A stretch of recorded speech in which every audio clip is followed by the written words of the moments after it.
We have the recording on. Oh.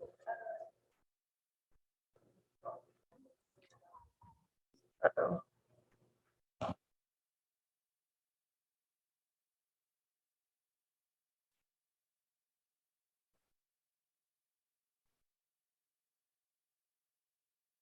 Start without Jody. Yes, I think we can get started. She should be here any minute. She's just Okay. running a little bit late. Okay. And it looks like Board Member Thompson is joining us virtually. Oh, she's going to be virtual, huh? Okay. Yeah, I think Yeah, we're, there's some crazy Caltrain. Can you guys hear me okay? Oh, there you are. yes. Well, that's okay. So I'll pretend you're here. I am here. No, you're not. You're not next to me. Yeah, but That's Usma, you the didn't get a cal- croissant or a coffee, so, you know. Yes, you just lost your chocolate croissant. Nobody's more gutted than I. But it's because the Caltrain schedule is just crazy this week. It's all out of whack. Uh-huh. So It's funny, as I was driving in, I did see that the train was driving past the intersection at probably 10 miles an hour. So I'm just sitting there watching it go past very, very slowly, being like, what is going on? But yeah, and they asked us all to be on the northbound platform, but the train showed up on the southbound platform and then didn't wait for anybody to get on. Oh, the- no. And then just left. And you tried to run over to the other side? That's a Yes. long ramp down. Yeah, no, we were running so fast and it was awful because the sign told us to be on this one side and then they showed up on the other side. Anyway, it's really sad. Okay. I love next time I'm picking you up. Okay. Sweet, thank you. Yeah, and my bike got Good a morning, everybody. Good morning. This is the November 17th, 2022 meeting of the ARB. Hold on, I have to read. It's a little hard to hear you. Maybe speak into the microphone a I little will bit more. speak very closely. But I don't have my little speech here.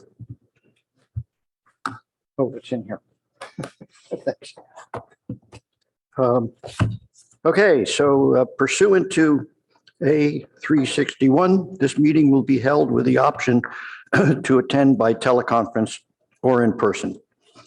Members of the public may provide live public comment by submitting a speaker card prior to the start of the public comment on that item. Speakers may address items that are not on the agenda during the oral communications portion of the meeting. Spoken comments via computer or smartphone will be accepted through the Zoom app. To address the board, go to zoom.us//join. Meeting ID is 965-618-9141. When you wish to speak, click on the raised hand. To offer comments, use a regular phone, call 1-669-900-6833 and enter meeting ID 965-618-9141. When you wish to speak on an agenda item, hit 9 on your phone so we know that you wish to speak. Could you call the roll, please? Yes. Chair Hirsch, Here. Vice Chair Balte, Present. Board Member Chen. Yes, here. Board Member Rosenberg, Here, Board Member Thompson. Here. We have a quorum.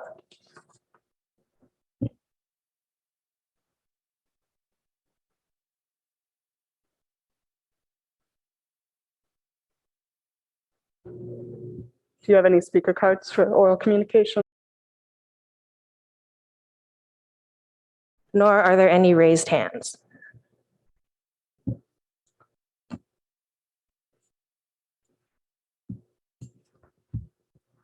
I don't believe so. We'll have a continuation when we get to 123 Sherman, ask for a continuation to a date certain on that item.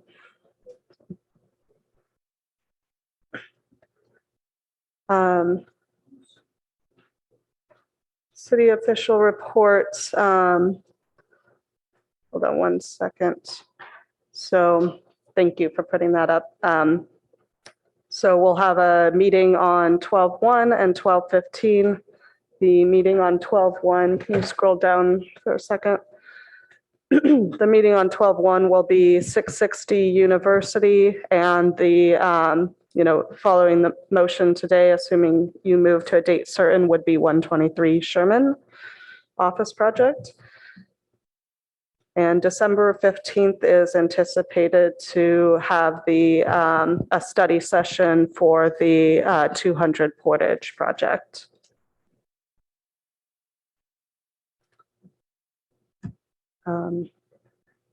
Anything else we need to add to? So good morning, Jody Gerhart, Manager of Current Planning. Hopefully Claire has already introduced herself. She's actually going to be taking over for me, so thank you for being timely. You do have the list in front of you of just future projects. If you had any questions about that, please let us know. These are all projects that will be coming to you at some point in the future. And so if you wanted to do some homework early, that would be great. So thank you very much.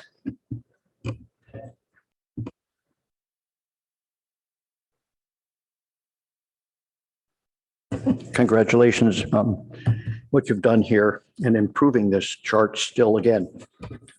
And I do encourage, hold on. Oh, which site? Price site. That they just mentioned it. Make it very clear. Go ahead. Staff, could we clearly understand the review schedule for the Fry's site, the 200 Portage? I understood in the meeting the other day there was going to be a split review, first of one part, then another, but I didn't fully understand that. Yes, given the size of the property and we're thinking that the most appropriate way would be to do a study session on the townhomes and then do a separate study session on the cannery so that we can just focus kind of comments on each portion of that property. And allowing some time for the Historic Resources Board to weigh in on their input on the remaining cannery building before the Architecture Review Board provides their comments in a study session on that. So. And when do you think those reviews will take place? We're anticipating that on 12/15, this would come forward, the townhome portion of the site, we would come forward for a study session. And on January 19th would be the study session for the cannery building. And could you say, how do you think we're going to integrate feedback from the Historic Resources Board on the cannery building part of the project?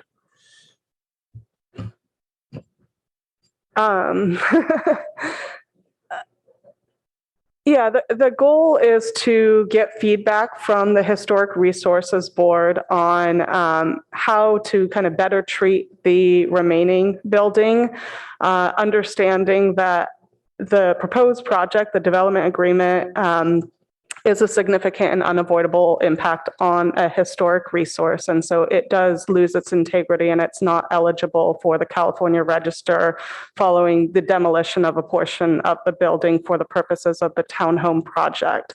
However, we still want to treat the remainder of the building as consistently with the Secretary of Interior's standards as possible.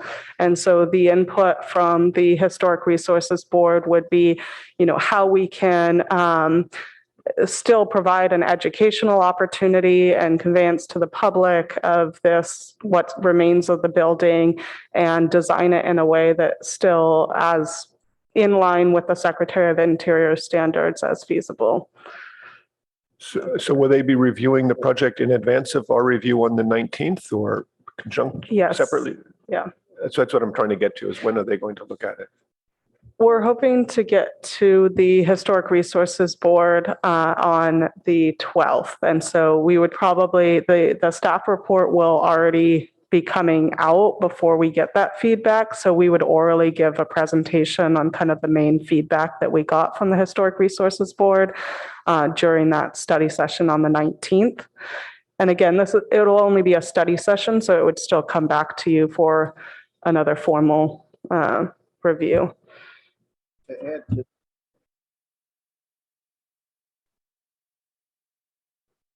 What about, sorry, what about the remainder of the site? I know it's in the study session now, but where is it at? The part that the city will deal with at a later date, undoubtedly.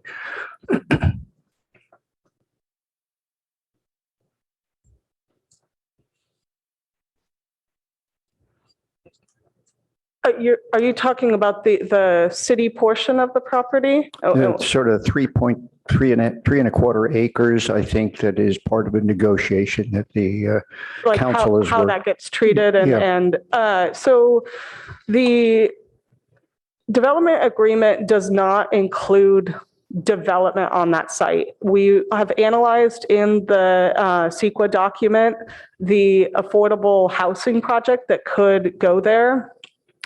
So we've, made assumptions to ensure that the environmental analysis covers that future project, but any future project that would go there would go through its own design phase and come to the architecture review board when it's actually proposed and we have a design to move forward. And then that's 1 acre of the 3.25 acres. 2.25 acres would be a park. So that'll go through a public process as well, a park improvement ordinance and to dedicate it as parkland, and then any improvements that are eventually done.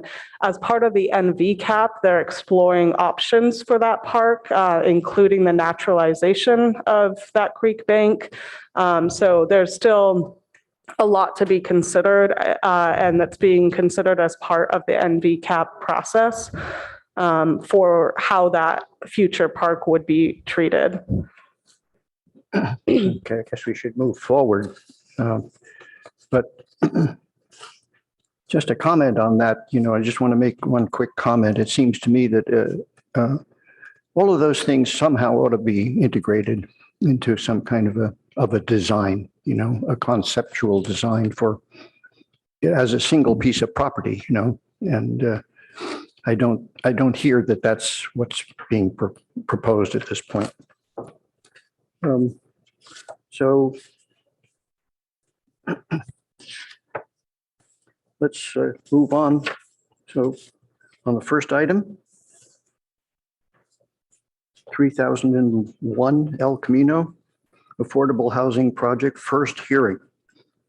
Quasi judicial 3001 El Camino Real, consider a major architectural review to allow demolition of 2 existing retail buildings to afford construction of a 129 unit, 100% affordable 5-story multifamily residential development utilizing allowances and concessions provided in accordance with the state density bonus regulation. The units would be deed restricted to serve tenants meeting 30% to 50% of area median income. Project would be located on a proposed new 49,864 square foot lot located at 3001, 3017 El Camino Real. Environmental assessment and initial study mitigated negative declaration is being prepared in accordance with the California Environmental Quality Act. Zoning District CS, Service Commercial. For more information, contact Claire Raybould at Claire Raybould of cityofpaloalto.org. So Claire, would you please give us a report? What? Yes, do we have any disclosures? Oh, yes, I always sort of forget. So I'd like to disclose that I visited the site recently. I disclosed that I visited the site recently as well.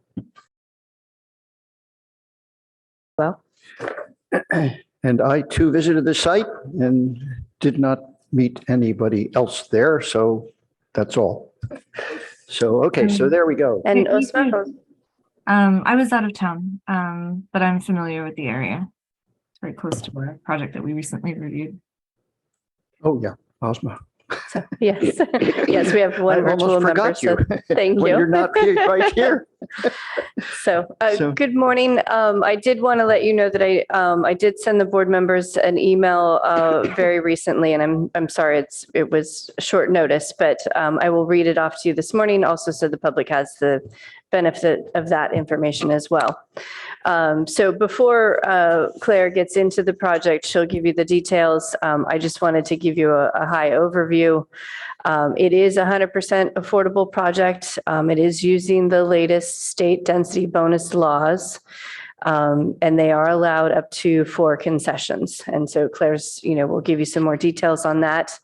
It is also an SB 330 application, meaning that the regulations are frozen in time on May 17th. That was before our new objective standards were in place. And so this project does not need to adhere to the new objective design standards. It just needs to adhere to the original context-based design standards to the degree that those standards are not, downzoning the property in some way, meaning, reducing the height, reducing densities, things of that nature. We are not able to do with subjective standards. We can, the board and the city can impose objective conditions that don't, downzone. But those would have to be, very specific things that we work with the applicant and know are achievable. If you wanted the window trim to be 4 inches deep instead of 2 inches deep, something very specific along those lines. So with that, I'll let Claire take it away. Thank you. Good morning, board members, Chair Hirsch and Vice Chair Balte. So the project before you today is 3001 El Camino Real. And this project is located near the Fry's site, actually, between Olive and Acacia along El Camino Real, just across from Palo Alto Square. And there are single-family residential uses to the rear of the site along Olive Avenue, as well as an empty vacant surface parking lot along Acacia and other commercial uses along Acacia.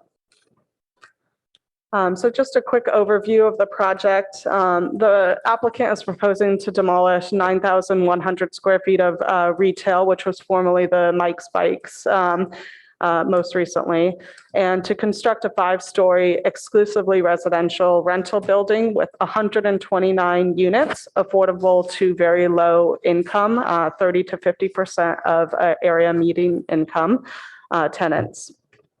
This is an SB 330 project, which means that they filed a pre-application in accordance with Senate Bill 330 on, I believe it was May 17th of this year. So what that means is that the development standards that were in effect at the time are the development standards that apply to this project. And it also means that the project is subject to a 5 hearing limitation. It's a 1.14 acre parcel. And I just mentioned some of the surrounding uses along Olive, Acacia, and across El Camino. So the applicant is using state density bonus allowances for this project. And there is an additional allowance for 100% affordable projects to anything lower than low income. And again, they are providing very low income. They're eligible for unlimited density, which density is actually not applicable to this site in any case. Along El Camino, we do not have a density limit. But nevertheless, they are eligible for unlimited density. And 33-foot, they're eligible for a 33-foot increase in height from the base zoning. So some zoning is allowed to be 35 feet, and some areas are allowed to be 50 feet. The applicant is proposing 59 feet where 68 to 83 feet is allowed. There is actually no parking requirement for this project because it is located within a proximity to a major transit stop. So under the state density bonus, there's actually no parking for 100% affordable. They are providing 103 spaces. I do want to note that the plans indicated 106 spaces, but we noted that there was a discrepancy on the ADA compliant spaces, and there needs to be a couple more ADA compliant spaces. So the applicant was looking at that and indicated that that will likely reduce to 103 spaces. The applicant is proposing 4 concessions. One is for the rear setback which is actually along Acacia. So they're providing 5 feet where 10 feet is required. I will note that they are providing more space on the ground floor. It's the upper floors that project to 5 feet. The lot coverage, they're proposing, I'm sorry, I don't have the number off the top of my head, but they're asking for a lot coverage as well as gross floor area, and then open space requirements. The open space requirements is interesting because our code does not allow something to count towards usable open space if it's any dimensions are less than 5 feet for private or less than 6 feet for private. Some of the private balconies are have a 5-foot dimension and therefore don't count toward usable open space.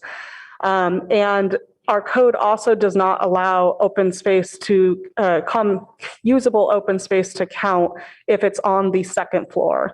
If it was on the 3rd floor or if it was on the ground floor, it would count, but on the 2nd floor, it does not count. And so they are asking for an open space concession, but I will note that some of those areas, are still providing some open space area for residents. So just some key considerations. This is a Housing Accountability Act project in that it is at least 2/3 residential. Again, that means it's subject to the streamlining allowances, and they did file a pre-application, so they are subject to the development standards as of the time that they filed that pre-application. As far as architecture review, overall design, we're looking for feedback on overall design, including but not limiting to massing and materials, and any feedback you have on consistency with the comprehensive plan, the zoning code, and in particular, objective standards that would apply under those.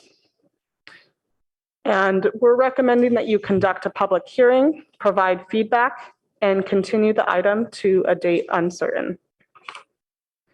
And the reason for the continuation is that we are still completing the environmental analysis for the project. And so that needs to be released to the public before we ask for a formal recommendation so that you can consider the environmental analysis in making your recommendation. And with that, I'll turn it back to you and recommend that you hear from the applicant. So first, are there some questions for the planning department here? Start with you, Peter. Thank you, Claire, for your presentation. If you were to include the 5-foot deep balconies and perhaps the open space on the 2nd floor, would the project comply with our open space requirements just as the areas go? Yes, I believe it would. Thank you.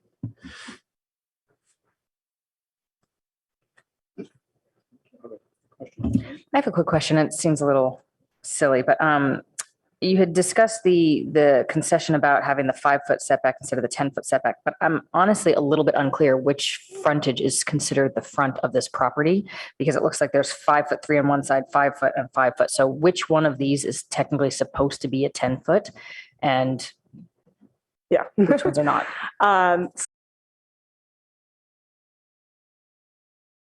side that's providing the vehicular access is the front of the lot. So Olive Avenue is the front of the lot per the code, and Acacia Avenue is the rear of the lot per the code.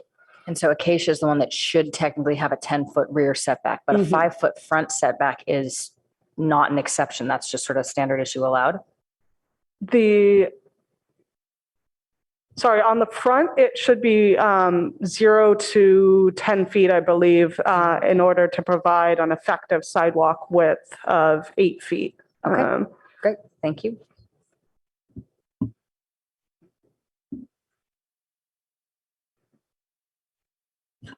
Ozma, any questions? I have some for the applicant, so I'll wait until the applicant does their presentation.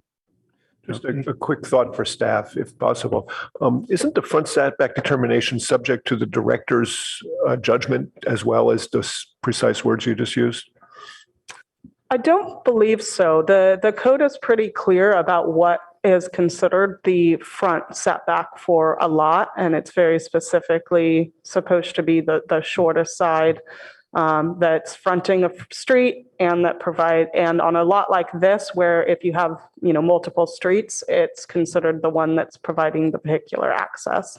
And there's no language in there that just references as approved by the director or something like that? No. Everything can be interpreted by the director, but this one is pretty clear, as Claire is saying. However, we also have the El Camino Real guidelines that talk about, having a larger sidewalk along El Camino itself. So we're still able to get that requirement. I'm just asking because it logically, sensibly, El Camino is the front of the building, of the site, and that would not require them to use a concession for the side thing, which might be allowed to use it for something else. So I'm just curious what the logic was behind that. Thank you for the explanation. Actually, I do have a quick question for Claire. Can I ask it? Of course. You were mentioning in the code that the open space on the second level is not permitted, but if it is on the third or fourth or on the ground level, it's permitted. Do you know can you clarify that? And can you also, if you know what the intent behind that code provision is? I'm not totally clear on where that, how that code section was interpreted or where that came from. But it's under, I believe, 1840 of our code. And that's correct, that if it was above the second floor, it would count. And if it was on the ground floor, it would count.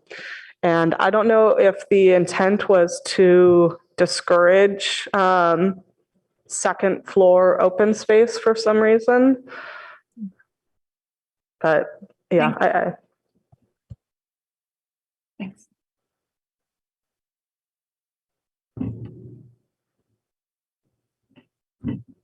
So is that one of the items that could be considered an exception that the director could give to the applicant?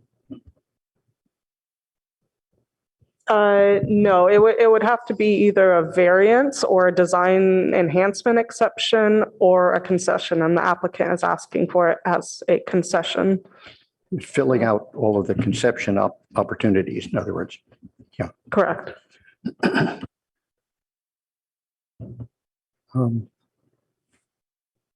No more comments, questions of staff? I have a question. Is in your review of the project, and we discussed this before, do you get into the inner workings of the planning of the building from the inside out, or are you exclusively looking at it sort of from the outside in as a zoning package? I think we try and look at everything in the design. I think the exterior is kind of the main focus, but certainly the ARB findings speak to circulation and overall how the project works. And so, we're certainly looking at it from that perspective. Thank you. Yeah. Um, So now, why don't we ask the applicant to make a presentation?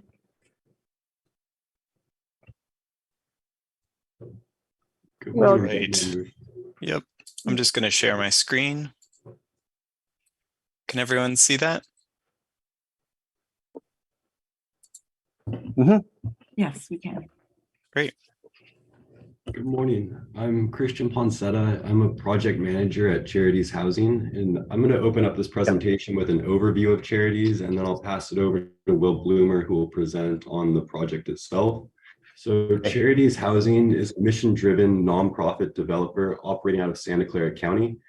It's our mission to develop, own, manage quality, affordable homes for low-income individuals and their families.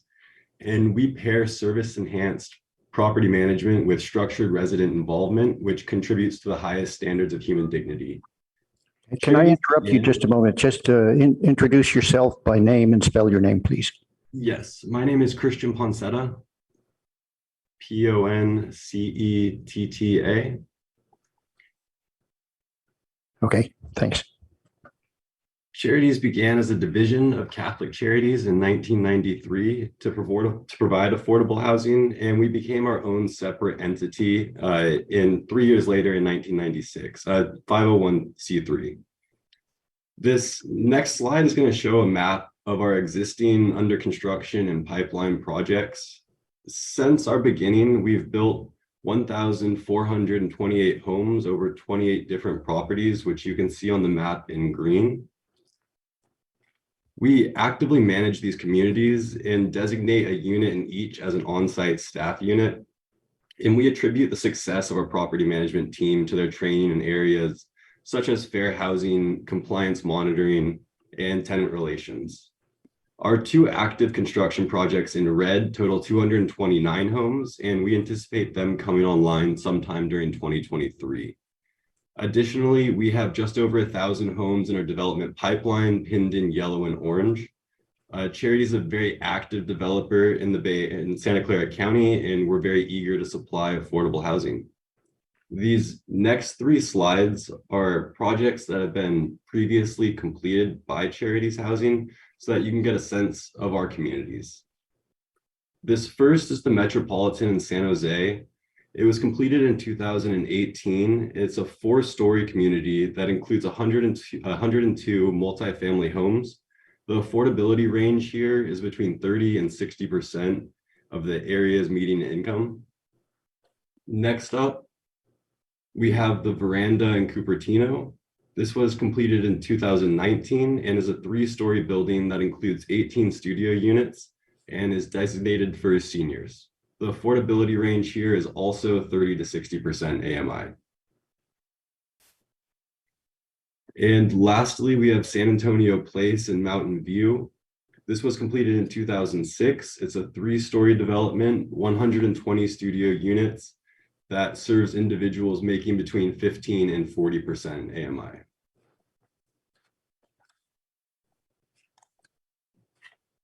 We offer services to all of our tenants, such as counseling, skill building classes, finance management, and even put on social events. Listed here is a representative sample of the types of services that tenants can take advantage of. And this will be my last slide. I'm happy to answer any questions at the end of this presentation. I'm now going to pass it over to Will Bloomer, who will introduce the El Camino Real project. Yeah. Hi, thanks, Christian. I'm Will Bloomer. That's Bloomer,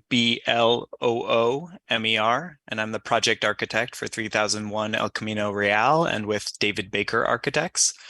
And the first piece that I want to talk about is just the putting the site in context, which Claire did a great job as well of. But just one of the strengths of the site is its access to public transportation. And so we were highlighting all the major transit stops that the site has.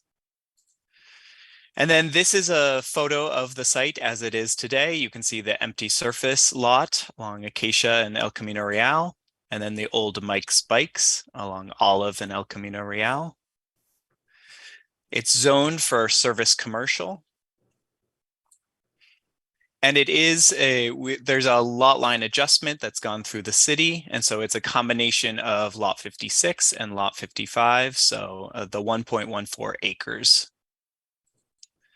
And a lot of this has been covered by Claire, so I'll just go very quickly, but we are going for density bonus under State Bill 330.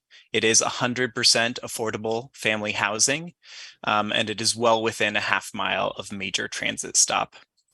So that what gets us the 33 feet of additional height and qualifies for unlimited density and 4 concessions. And so as was illustrated, we are asking for concessions on the floor area ratio, on reducing the rear setback on Acacia Avenue, and exceeding the lot coverage from 50% to 74%. And there's also a reduction on the required open space. But yeah, some of the discussion that we just had could factor in. In terms of the unit mix that we have, we've got 3 bedrooms. This is a family affordable housing. We've got 3 bedroom, 2 bedroom, 1 bedroom, and studios, a mix of all of them. But most importantly, it's 129 much needed homes for the area.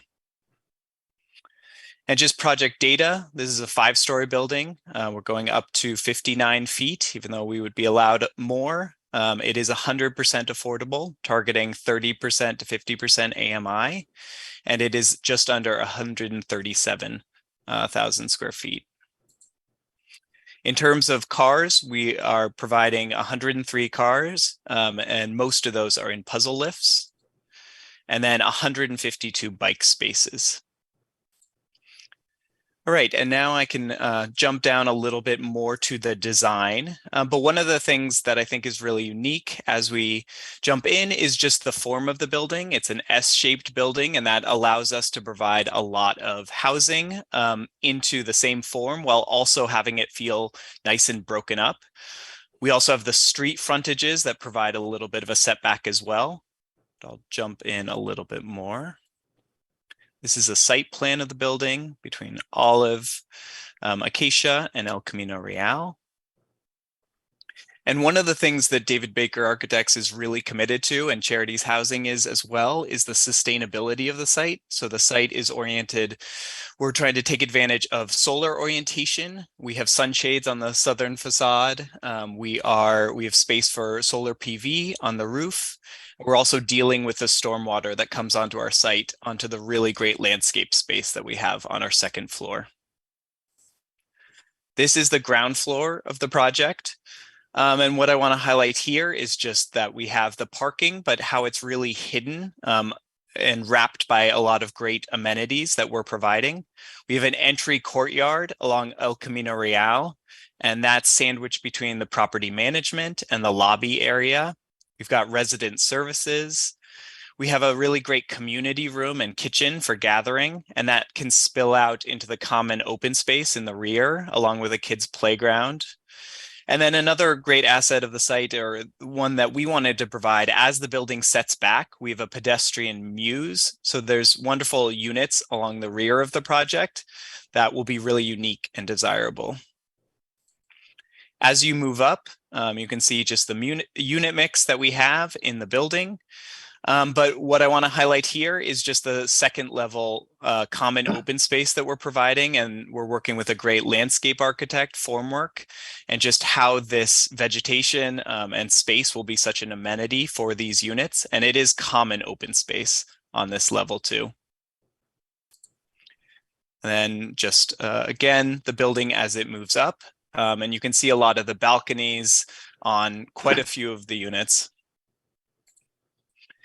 And then I want to talk a little bit about the materials that we're using. And a lot of this is, once again, to break up the building a little bit, have it be just reduce its visual mass. And it's something that we really enjoy doing. And so two materials that we're using that are doing the heavy lifting is fiber cement, really durable, and something that we can do great things with. We've got a light and dark that we're showing right now. We're emphasizing a little bit of the massing along El Camino Real with a thin brick, just to emphasize that entry.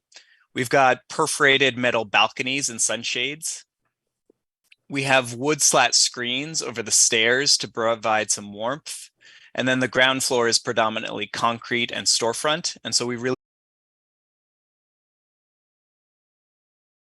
zooming in a little bit closer, and you can see how some of these materials are playing out.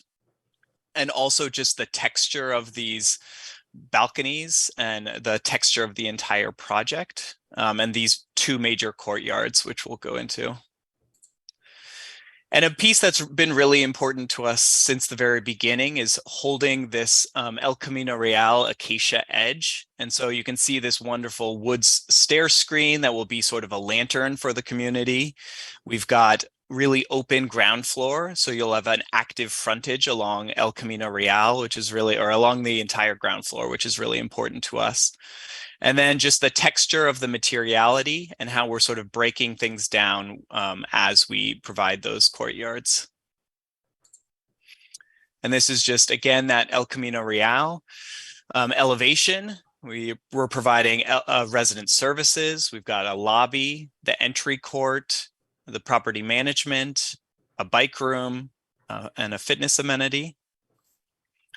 And then along Acacia Avenue, what I want to emphasize is just the daylight plane that we're in compliance with, but also how much we're setting back from the property line and how that enhances the project. It allows a lot of space for landscaping, and that's where we have this common rear courtyard. And it's also the place for muse access to those unique units. And then moving over to El Camino Real, this is the entrance plaza.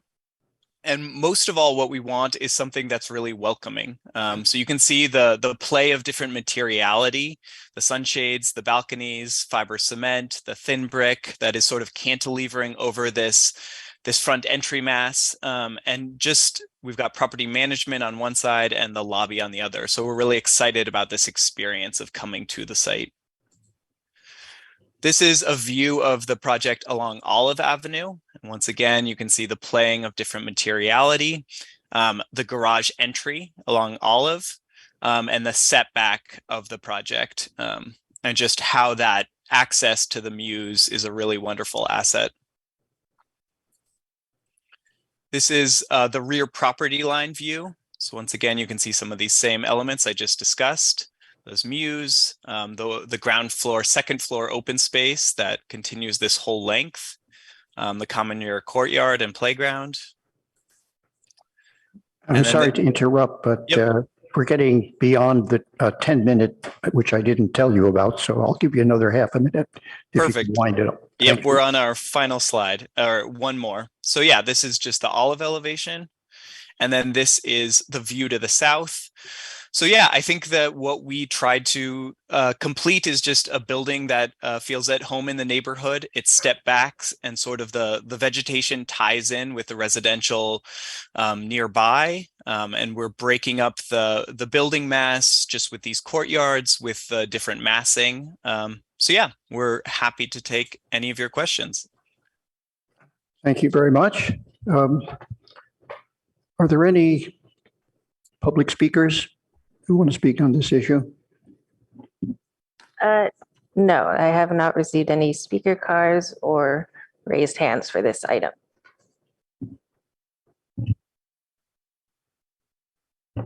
In that case, I guess we'll bring it back to the board for. I have questions for the applicant. Okay, yes, go ahead, Ozma. Yes. Okay, thanks.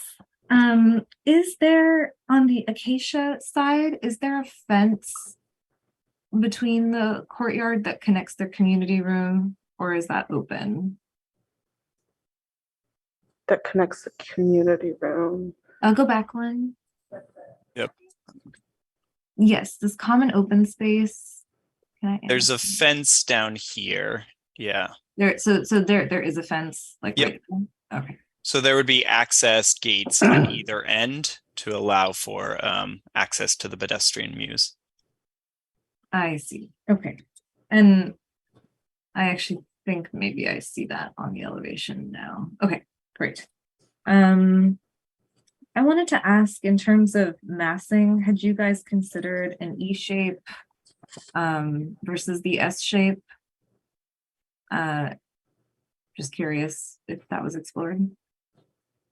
Yeah, we did look at several different forms, and ultimately this was the one that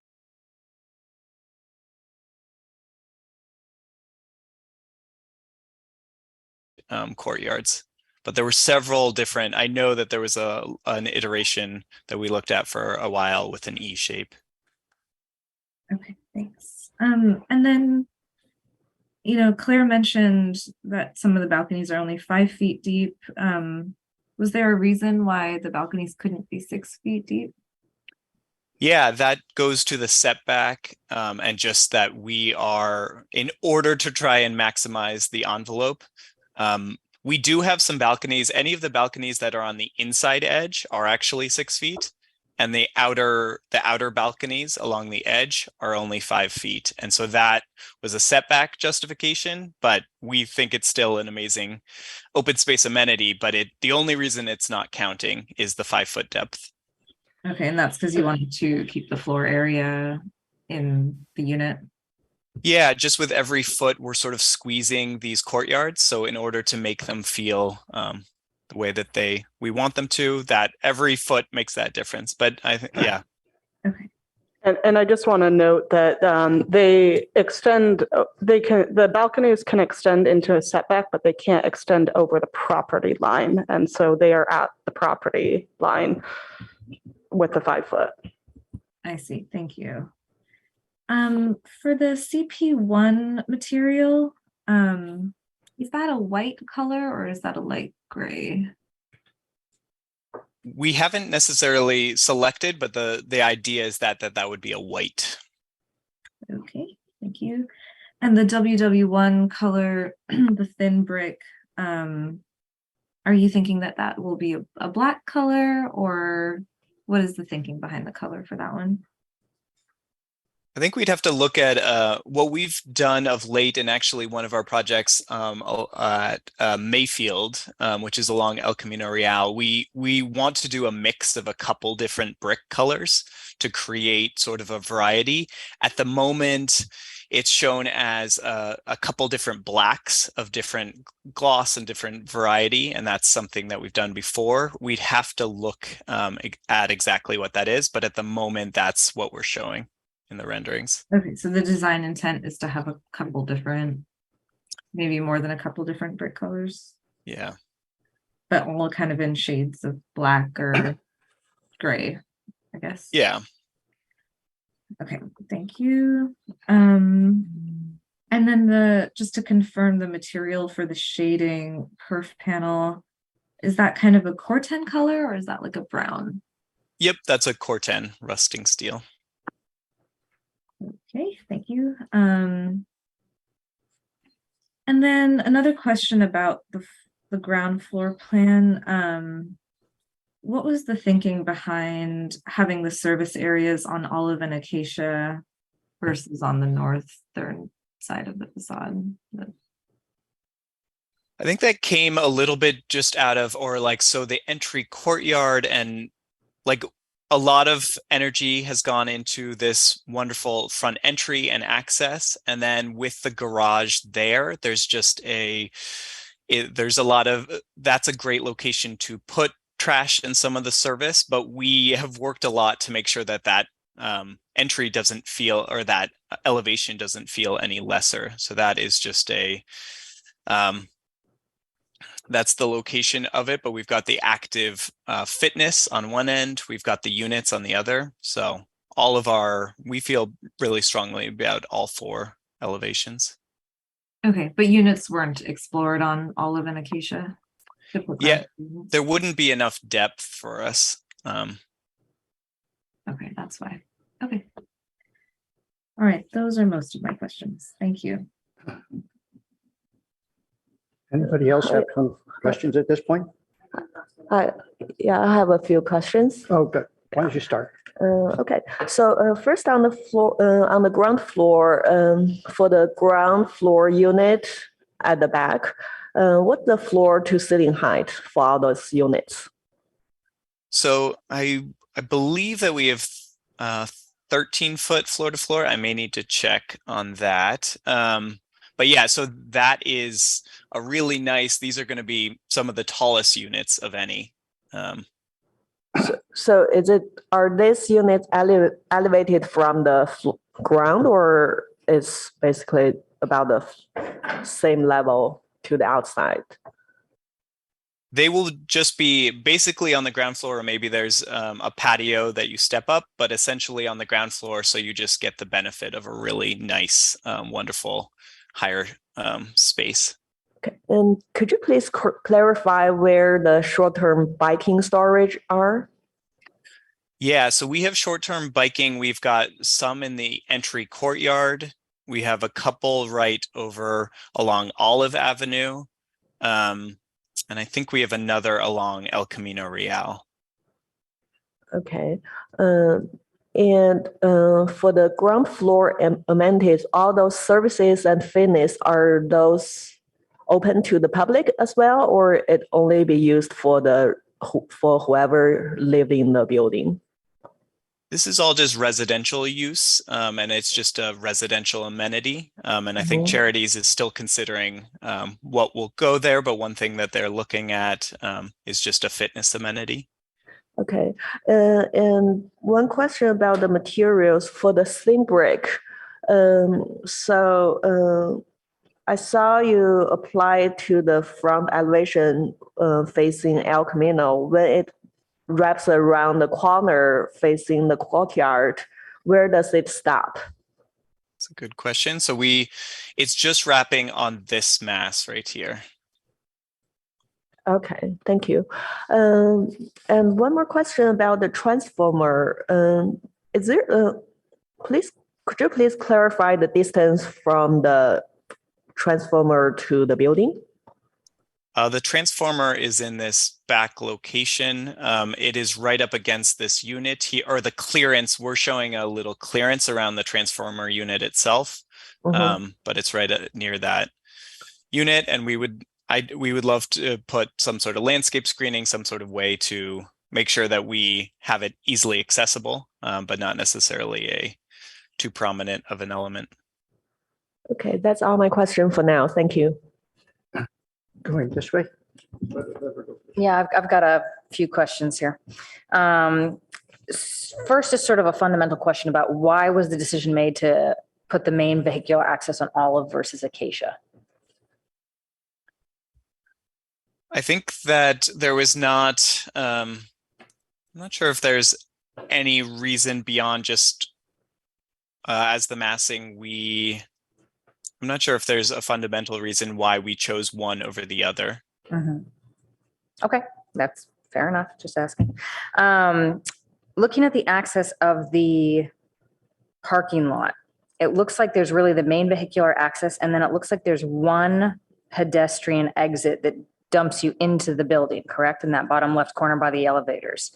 That's true. Is that the only interior exterior access to this parking space?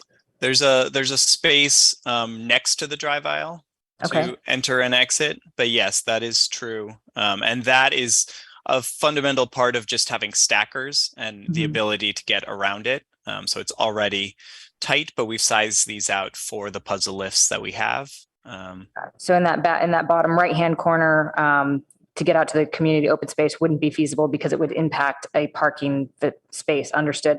On the left side, sort of where it goes to the inside, you wouldn't want any interior access straight out to the courtyard, to the exterior. You really want it to sort of be into the building? Yeah, I think one of the major things is just controlling circulation and space. And I think having access that Charities and the on-site property management is well aware of is an important piece. Got it. Okay, understood. So those service spaces that were discussed, so that I'm seeing the one that's labeled fitness in the corner, the other two service spaces, there's no designation for what those will be right now, but could you explain a little bit more about what the intent is or might be of those two spaces? Yeah. I know we'll do sort of an MPO and some of on our recent projects, wherever you put service, it hasn't been enough, or there's a lot of different utilities and spaces. So I think that we have some idea that's what's going here. This is a little bit unknown. So there was some discussion of backstock or something that charities could utilize. I'm not sure if any ideas coming from charities, but. Yeah, we typically have an on-site service provider, so maybe some of that space would be used as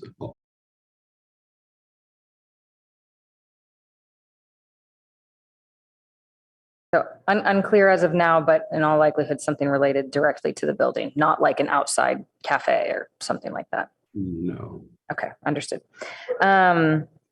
The articulation of the ground floor residential, that back facade where you've got the 3-bedroom and 2 bedrooms in a row.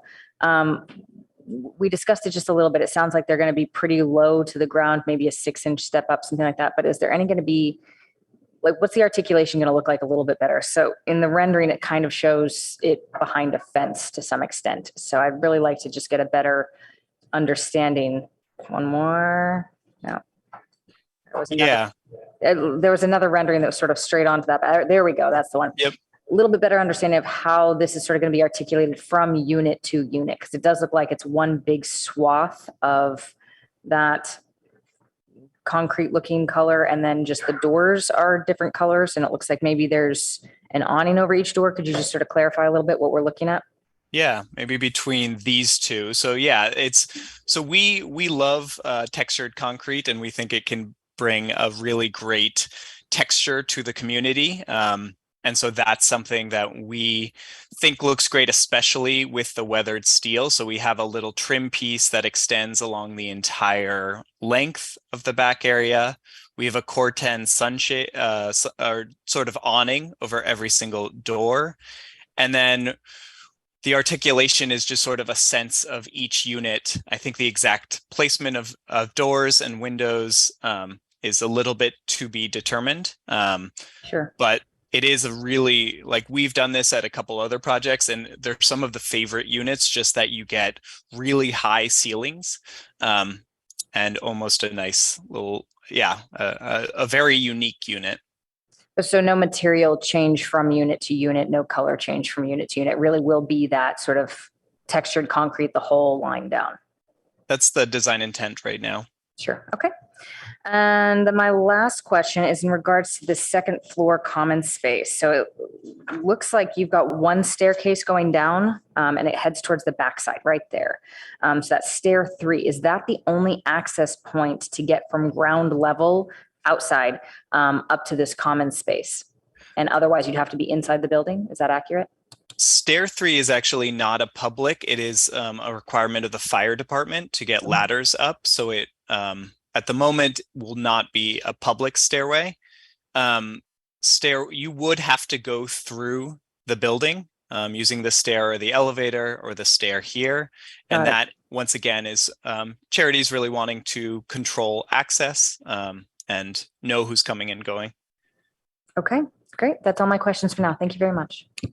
If I can just add one note, you had asked about why the vehicular access is on Olive versus Acacia. And I just want to point out that the vehicular access on Olive allows for turning left and right, northbound or southbound out El Camino. If it's on Acacia, you would only be able to go northbound on El Camino. And you would only be able to access the site if you were coming from the southbound direction. So it makes it a little bit more complicated. And that's why I think it was designed for this project as well as the former mixed use project, both designed it with the access on Olive. Excellent. Thank you for that. That's super helpful.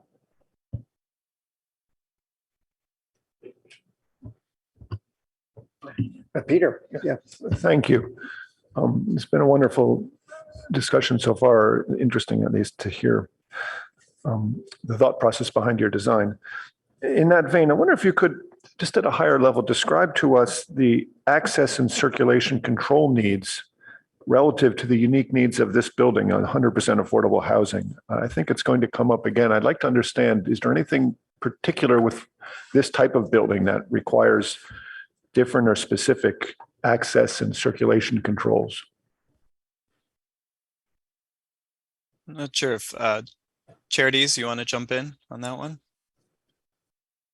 Sure. Well, for our properties, we like for the main entrance to be where our residents come in. We have a security guard or a front desk person that is just keeping eyes on who is coming in and out of the building. So we really do want our residents entering our site from that entry courtyard. And I think that would be the main control on circulation. Kathy, is there anything you'd like to add to?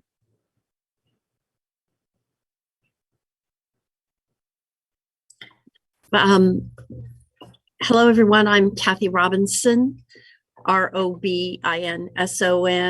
I'm Director of Development for Charities Housing. And I believe that Christian responded accurately.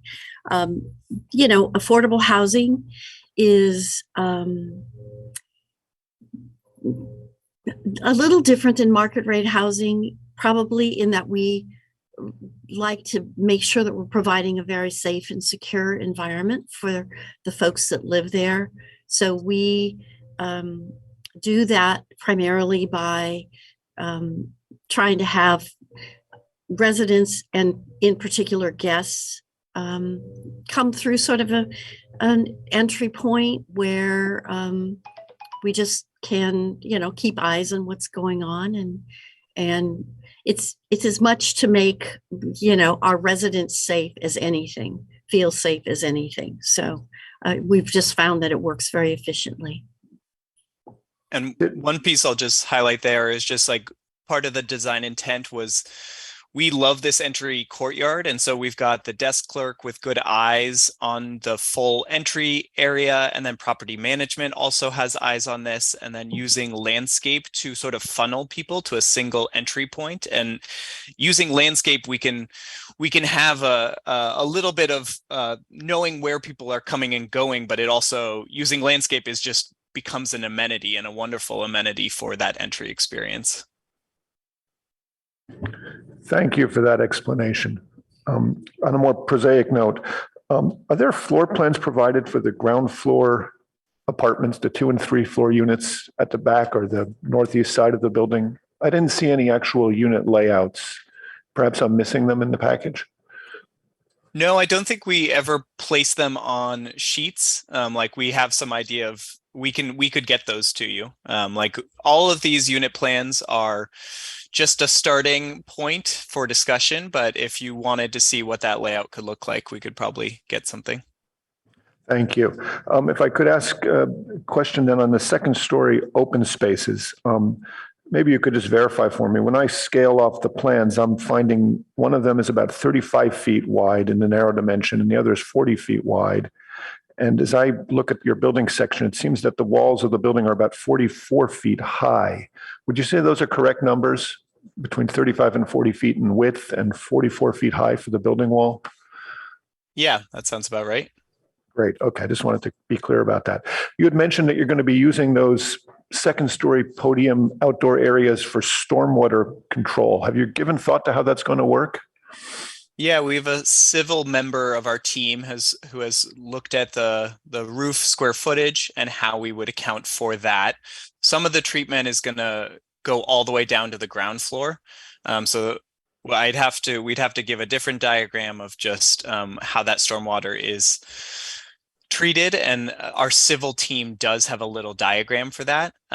So there's not all of it we would also need to collect it off of the podium and then bring it down to the ground. So I would need to look at their diagram to direct you exactly how they're going.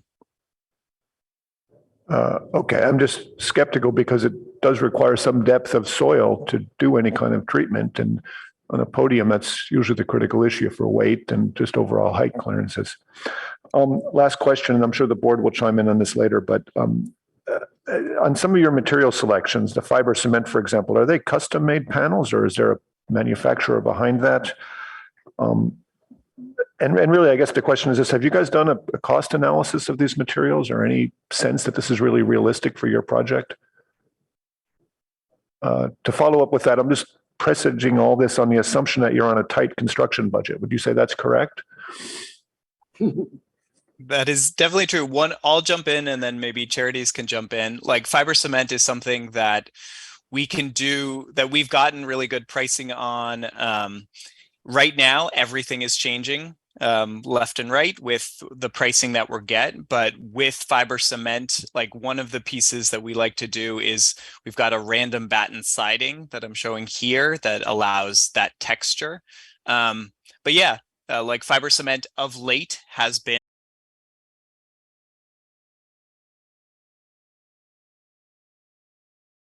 is just trying to really locate a premium material at the right spaces. So for us, some sort of thin brick would be a slightly more premium material just at that small bay. And then everything else is the more economical fiber cement.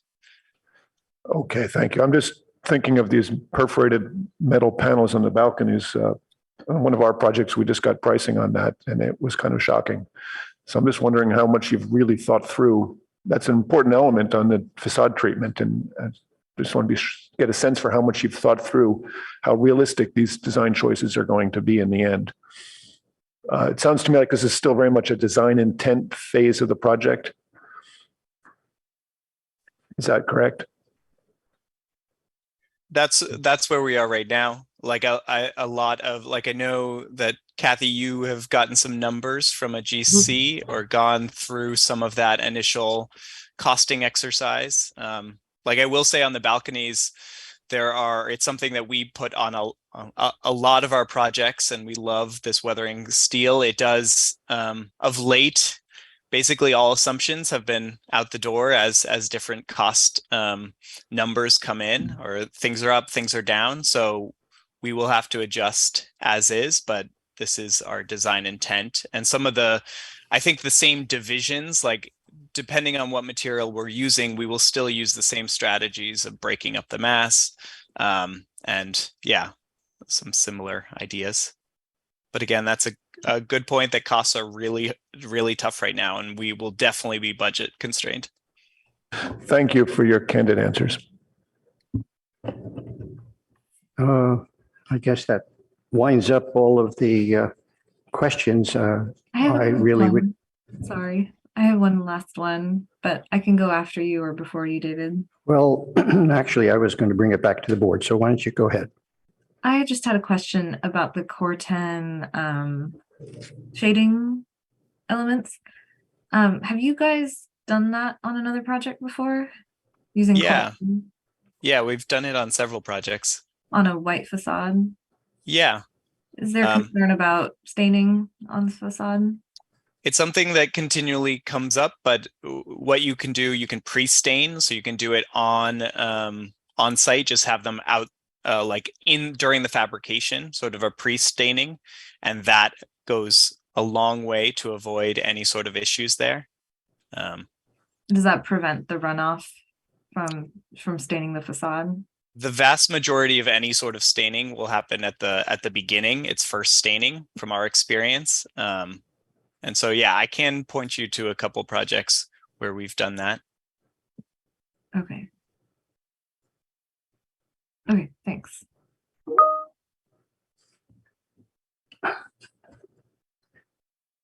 Okay, if that winds up the questions, then I guess it's back to us for the board. I'm going to start it off. So thank you very much for the presentation. As an architect in New York, our firm was focused nearly entirely on supportive housing. So I'm thrilled by this project. I was quite excited to hear that Charities Housing, an arm of Catholic Charities here, was coming to Palo Alto. Before retiring, I had the opportunity to work with many nonprofits who were developing a significant number of supportive housing units throughout the city in New York, but we never had the opportunity to work with Catholic Charities, which we knew had been so important to this form of service to the community since the early 1900s. They were known for being one of the very, very best supportive housing developers, as well as other services to the community. Also, I was pleased and surprised on Monday night by comments made by the council hearing discussing other sites adjacent to this one in the NVCAP neighborhood. Planning director proposed and the council accepted that the city should consider taller buildings, which might be increased to 6 stories, and credited us, the ARB, as proposing this increase. I don't recall our specific mention of this height increase. I'm pleased, but I'm very pleased and agree with the idea, recognizing that context, neighborhood scale, and studies of pedestrian eye level impact, of course, are worthy of investigation if you increase the height anymore. I'm very committed to a principle that our critique of projects must begin where every architect begins, by understanding how the program works, how the circulation interacts and clarifies these programmatic activities, how the form expresses them, and how the final massing relates to its context.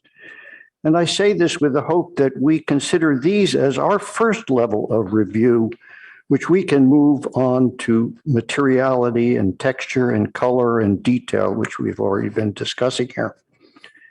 It's critical that we are aware of that. Based on new state legislation, there will be precious few times we will be allowed to comment, so we must be careful to make the most of each opportunity here and keep focused on these basic principles. It is lucky that the architect for this project is one of the best supportive housing architects in the entire country. They've earned a reputation and my personal admiration for the seminal work, which I have followed for several years. I took the opportunity on a trip to Davies Symphony Hall to go around the corner at Gough and Fulton and see one of my favorite Baker buildings. Their scheme for 3001 El Camino is S-shaped concept, 2 second-floor courtyards, one facing El Camino, the other the rear site, reduces the bulk of the building to a more manageable massing proportions, considering that the site's nearly 215 feet in length on El Camino. But even though this creates both a reduction of the building mass and dramatic interior corridor views, which, by the way, you didn't mention, are some of the major unacceptable flaws, though, on this scheme, which I intend to mention here. The elevators are located at the dead end of a southwest corner of the S. So I calculated the linear length of the corridor to the furthest 3-bedroom units, and it's about 400 feet. And there are 4 90-degree turns and a fire door halfway through. This is about half the length of a long city block in New York City. To me, it is much, much more logical that the elevator core is placed in the middle of the S, where it's close to equidistant from both building extremes. For so many tenants, this would create a necessary parity. Although our findings are subjectively stated and are questioned based on state regulations requiring that we are totally objective in our reviews, I believe it's reasonable to state our finding number 2, relocating the elevator will certainly create a more desirable environment for the occupants. This is really just common sense. If the elevator is moved to the center, many other opportunities become possible. Most importantly, there is the freedom to allow more variety in the massing. The site is bordered on one side by Olive, which is a mixed-use district with very low-level small office structures and very modest residences, whereas the opposite street, Acacia Avenue, borders a commercial building, mostly enterable from the opposite side on Portage Avenue. There is no presently available master plan or circulation diagram for any of the neighboring sites within the Fry's boundary, which limits our ability to make comments, some of which have been made already. However, I believe Acacia will be one of the major vehicle entries into the Fry's parking lots, with perhaps hundreds of cars entering and exiting when the rest of the NV cap is built out.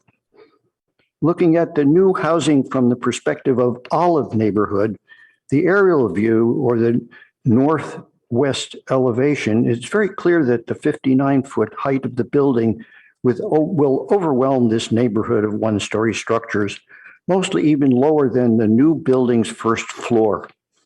To evaluate this contrasting scale, it would be useful to have a proper street elevation from Olive Street. Well, you have a straight-on elevation, and you do have an angled view, but it doesn't really show the comparative nature to that street. Again, the design violates our finding number 2 by not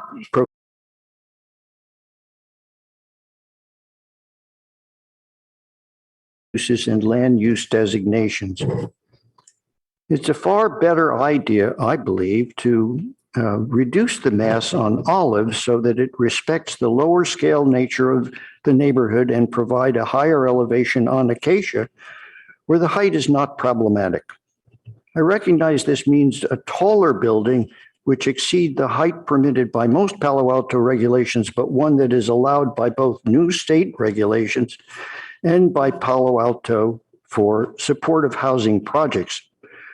Based on a discussion Monday night at the council's hearing, I am confident that the council would look favorably on this improvement.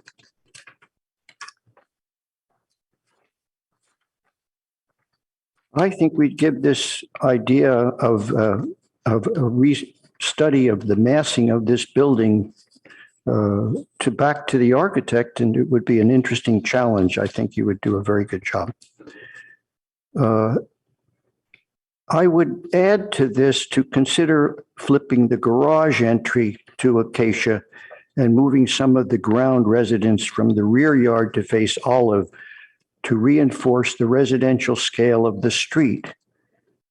I understand that it would change the circulation issue in and out, but you know, that's going to be here for all sorts of other circulation issues on this site ultimately.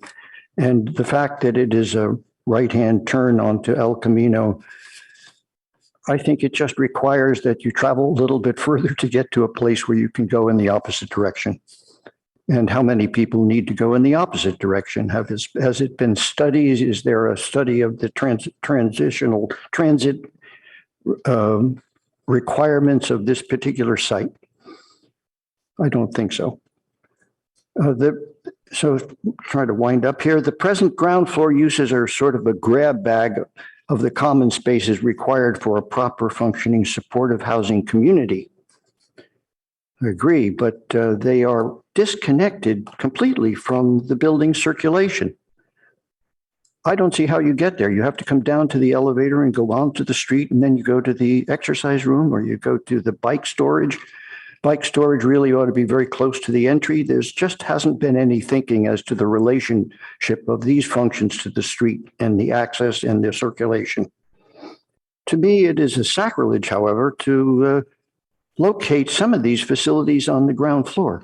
It's going to be a fairly tall building, and there's a wonderful view from third floor or fourth floor, a view of the Santa Cruz Mountains. And it would be so much more interesting to, if you relocated that elevator to the middle of the S, to have some of those facilities on an upper floor and move some of the other facilities around to close off the parking from the view from El Camino. I really think that there hasn't been enough thought given to the relationship of the uses within the building and the possible delight that the tenants would have in having an exercise room or a community room on one of the upper floors where they have a view of a beautiful view of the mountains above, and at the same time relocate the bike storage closer to the entry and rework those facilities. That's just uncoordinated at this point, and I think you could do a much better job.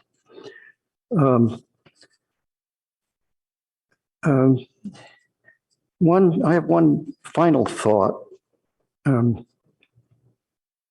But, I just want to get back to which is the front and the back of the building and the side of the building, and the fact that you really need to recognize that this is a mixed-use community of residences and offer the possibility of the neighborhood participating somehow in this building. I'm sure, I understand how important it is to have control over tenants in a supportive housing building, because I've done dozens of projects that have that, maybe not as many as certainly as Catholic Charities, but quite a few. And so that, but recognize, I want to reemphasize, recognize that you have tenants here who are going to be large families, and, asking them to go from one end of this S 400 feet to the other end is just not acceptable. But I have a final thought. In our larger residential buildings, our code here requires a commercial space normally located on a prominent ground floor corner. I can imagine this might not be considered here because of funding or legal limitations, often restrictive in supportive housing, even though this idea seems so sensible. I'm sure that, by the way, Catholic Charities opens up some of their community rooms to the larger community for activities. And I often wonder why it's not possible, in particular, because you're building a new facility next to a residential neighborhood that you couldn't have something like a eating establishment. Your 2500 El Camino Real at the site of Mayfield Place, the affordable housing building, also designed by Davis Baker. There's a sliver of a restaurant called Fabrini's, which is a tremendous success all week and weekend. I made a point the other day when visiting the site to go and take a look at that, and it's a terrific idea.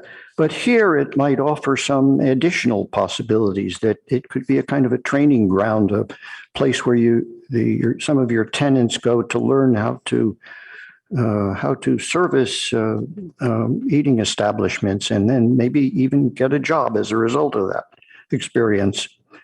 I point out Ada's Cafe, which is such a great little thing in Palo Alto, where people who wouldn't normally have a job and are unable to perform just as normal people in the community have a wonderful service position there that they, with the help of others who oversee it.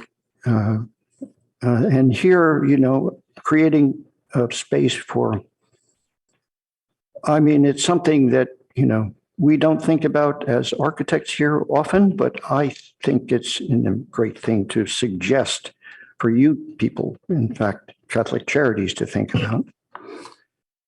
So just sums it up. These are my thoughts. I'm concerned about program that doesn't really seem to work. I'm concerned about circulation that doesn't really work here. I'm concerned about massing that I don't think really works here.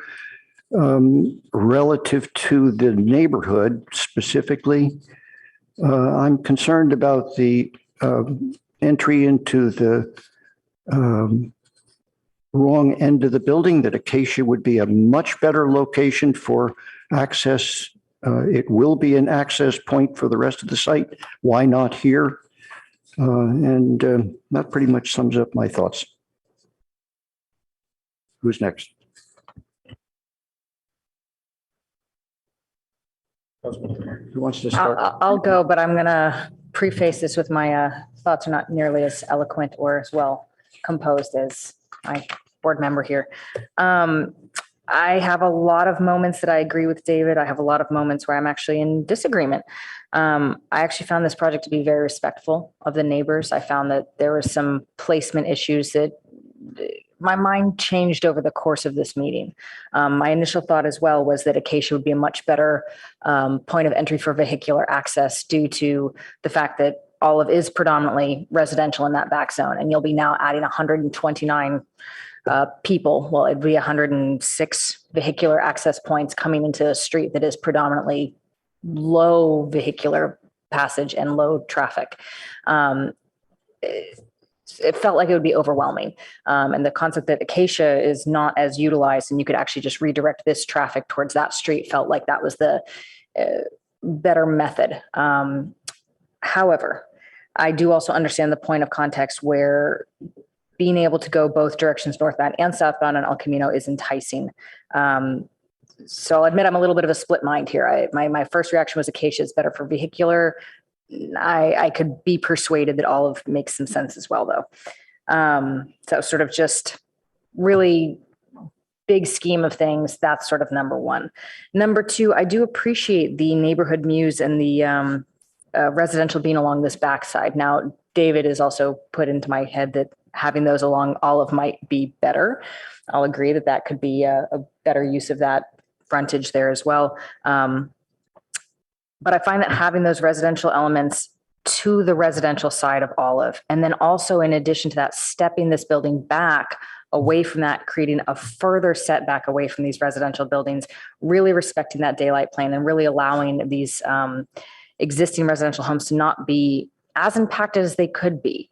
I found that to be very interesting and very thoughtful. So I did want to say I appreciate that moment and that respect is really how I'm going to put that of that area. That being said, I do also think that on the Olive side, sort of that northwest side of the building, again, I agree with David that the massing there really is quite large. You're going to have 4 stories of residential people looking into your backyard if you're one of these little houses down Olive Street.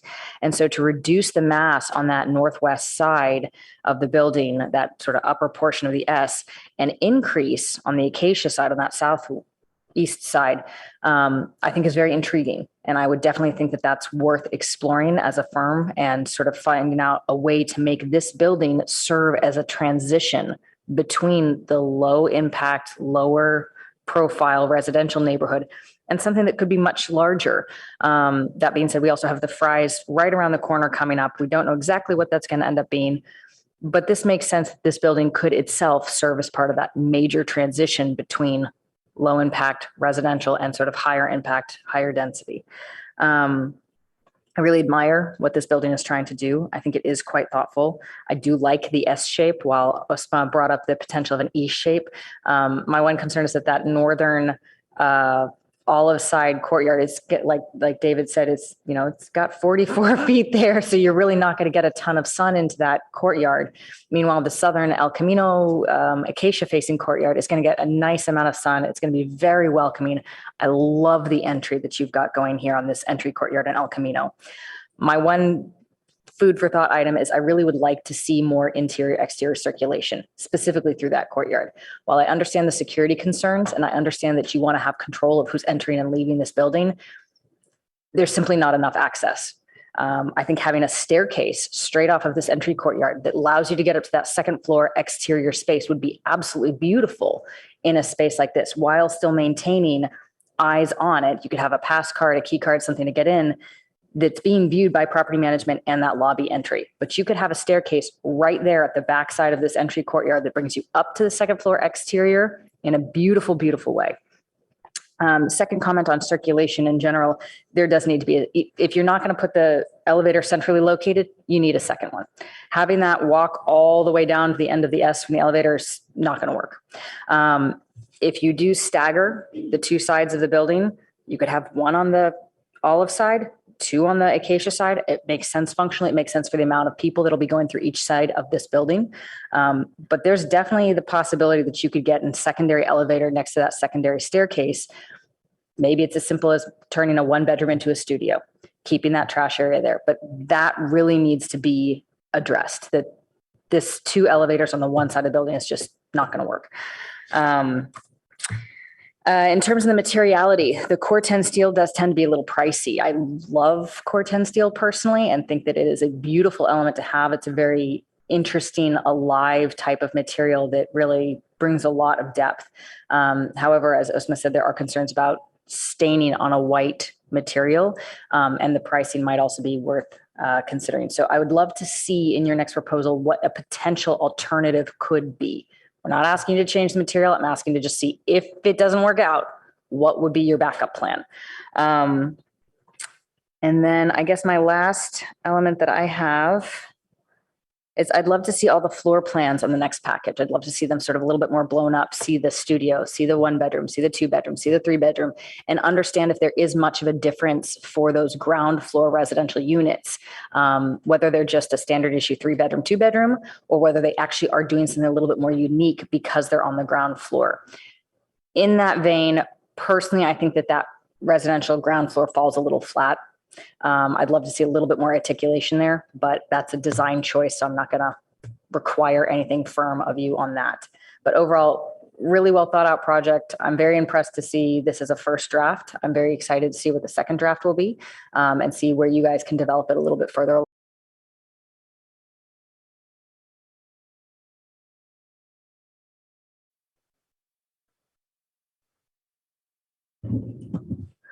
Thank you very much for your application. I have to say, I really like this architect, and I like lots of your work in this area. And also for this project, the 4 concessions you're requesting for, I think it's reasonable for this project in this location. However, I do agree with what my colleagues just mentioned, the functional, like the location of the elevators, and also for the upper floor, the trash room. Somehow it need to be centered instead of just on one end. So it will functional better if you consider relocate them to a central located place. As far as the garage entrance, actually, I think Olive is a better location for the garage entrance, considering the 2-direction possibility instead of on Acacia. I think that's reasonable, and it will also function better. Considering the existing residential, the single family at the back, I would suggest you to consider keeping those existing mature trees along the backyard. They provide good canopies, and their height is really good, provide good screening to the single family neighbors. And I would suggest you to have your landscape designer work around those existing trees about the walkway. And also for the front elevation, I think I want to see more about whether your landscape design or like what plant you will be applied to the street front, because right now just look at all the material you use. I think it's a little bit harsh on the pedestrian level. It's all concrete or glass. I hope there will be some materials or landscape that could soften the pedestrian level a little bit. That's all my question for now. Thank you.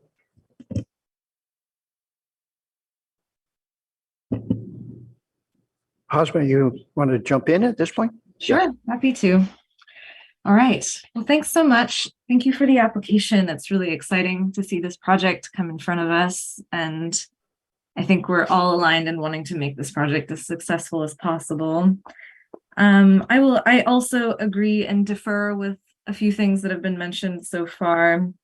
It's funny that you mentioned that David Baker project on Goff and Fulton. I have a project very close to that one.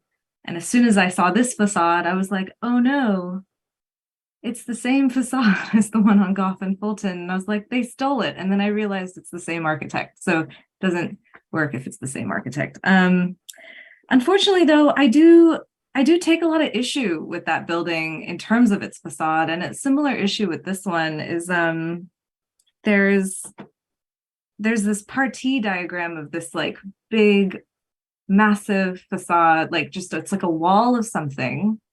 And then it's just like peppered with these shading devices. And in my opinion, it's not enough.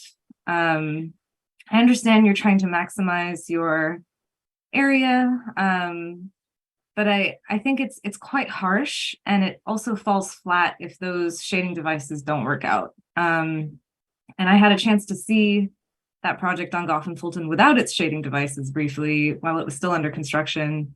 And it was rough. It was rough looking. And I have concerns about the Corten.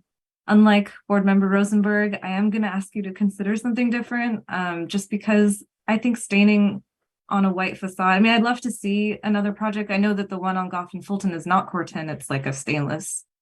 So there's no concern with staining on that one. But I also don't think stainless is the right option here as well. I like that it's like a darker color. I actually thought it was wood originally, and maybe a wood might be a good idea, but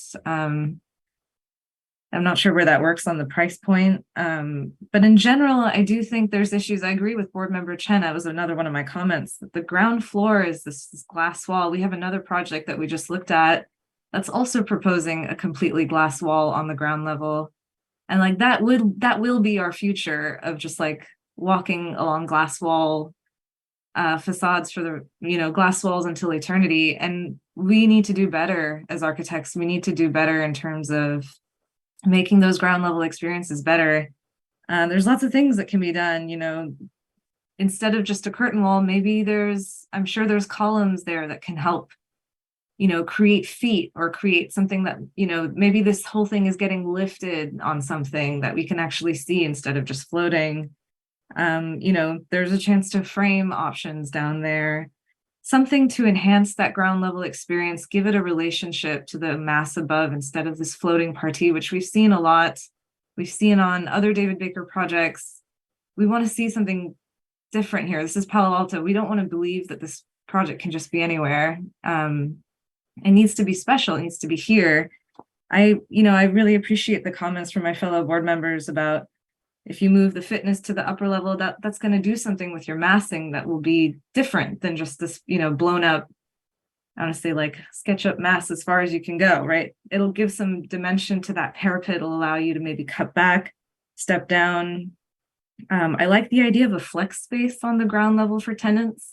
I know no one maybe said that explicitly, but I know that, especially with, I'm working on another affordable project where having a source of income for the community that could be like a community pop-up or something on the ground level that could be like a flex space for them that they can use in the community to generate income. I'm okay with Olive for the vehicular entrance. I think it makes sense, especially if there is going to be a ton of traffic on Acacia. It's probably okay to spread that out a little bit. I like the daylight into the corridors. It's a nice thing that a lot of multifamily housing projects don't have. But in general, yeah, I'll just go back to, it seems like with this project, the materials are doing the heavy lifting, and there's a lot of pressure on the materials to do well, just because it is so minimal. So I would just push this team to like either not lean so heavy on the materials that can let you down sometimes, and just add a bit more detail, a bit more scale, a bit more smaller scale design moves to sort of really bring this project alive. And maybe that's a massing thing. I mean, I can understand the E-shape. So the E-shape would definitely allow for more sunlight into courtyards. And it might break the massing up more along El Camino. And I don't know what that does. I mean, it might also make the route to the other side a bit less circuitous. But something to consider. Okay, I will stop there. I do think there's a lot of work that needs to be done here. But in general, I'm really supportive of the project. And I forgot to mention that board member Rosenberg made a comment about the muse on the back side potentially looking very sparse. I also have that concern. It's quite brutalist, and I love brutalist architecture when it is paired with a great landscape plan. So I think brutalist architecture does work, and I've seen David Baker do it well when there's a good landscape plan. I think that's maybe what's missing. But a little in and out, a little something to kind of give it a bit more dimension might be a good idea. And maybe I mentioned this earlier, but considering moving the residential stuff from that north side to the Acacia and Olive side, just to activate those street frontages that are going to be so active. I understand there's maybe a space issue, but if you're looking at relocating the elevators, I do think, you know, that side of the lot that's facing the existing residential should try and have as much of the service back of house stuff that maybe doesn't need street access as much, just so that we can activate those facades as much as we can. Okay, those are my comments. Thanks. Wow. I find myself in agreement with my colleagues here. I'll say why in a second. In particular, though, I agree with what David is saying about the here. I'd written down a lot of these things, but one of my big question marks was the basic partie. Is that S shape working correctly? And I think it works to some degree, but it really doesn't work for your circulation. You set up a situation where you have to have two elevators, two accesses on either end. You just can't have a 400-foot long circulation path. And it's just a fundamental building layout issue that I just think you need to rethink. The elevators need to be central to the building, or you need to have two of them, two lobbies, two elevators. And you can't have it both ways. It doesn't work. It's a basic functional thing. It's objective. I find myself nodding my head as Osmo's talking about the massing of the building. It is a big box on top. It's a big box in part because you're not using it for any other purposes than stacked housing. If you put the fitness center up on the top, that would make a lot of sense functionally. It would also give you a reason to modify the facade. It give you that, what she's calling a small scale design move, which will help it tremendously. Unfortunately, it does look like a large housing project in the city, and yet this is Palo Alto. It's different here. So it doesn't fit that contextual sense.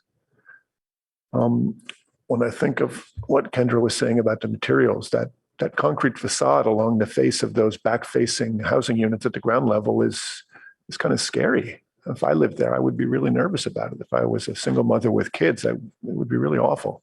Having that facade be a complete single line with no break between the units is just that's not humane housing. Housing has differentiation and uniqueness to it, and something where somebody can see what their front door is. And this is a concrete box. So I appreciate the idea perhaps on the street, but it seems to me carrying it around the back doesn't work.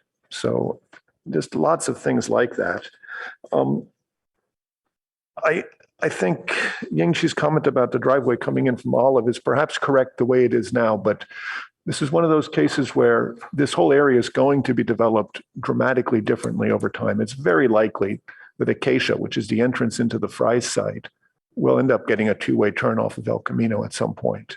I think to be hinging this whole project, that we bring the traffic in from Olive, that we don't orient the housing, which is otherwise a sensible way, is to flip the building.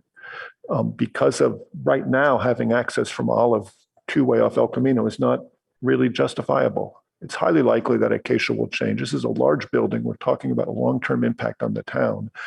Otherwise, it makes more sense to just mirror the building, put the residential things on the other side, minimize the impact on the R1 neighborhood by not having those people driving in and out, which is what everybody's been saying.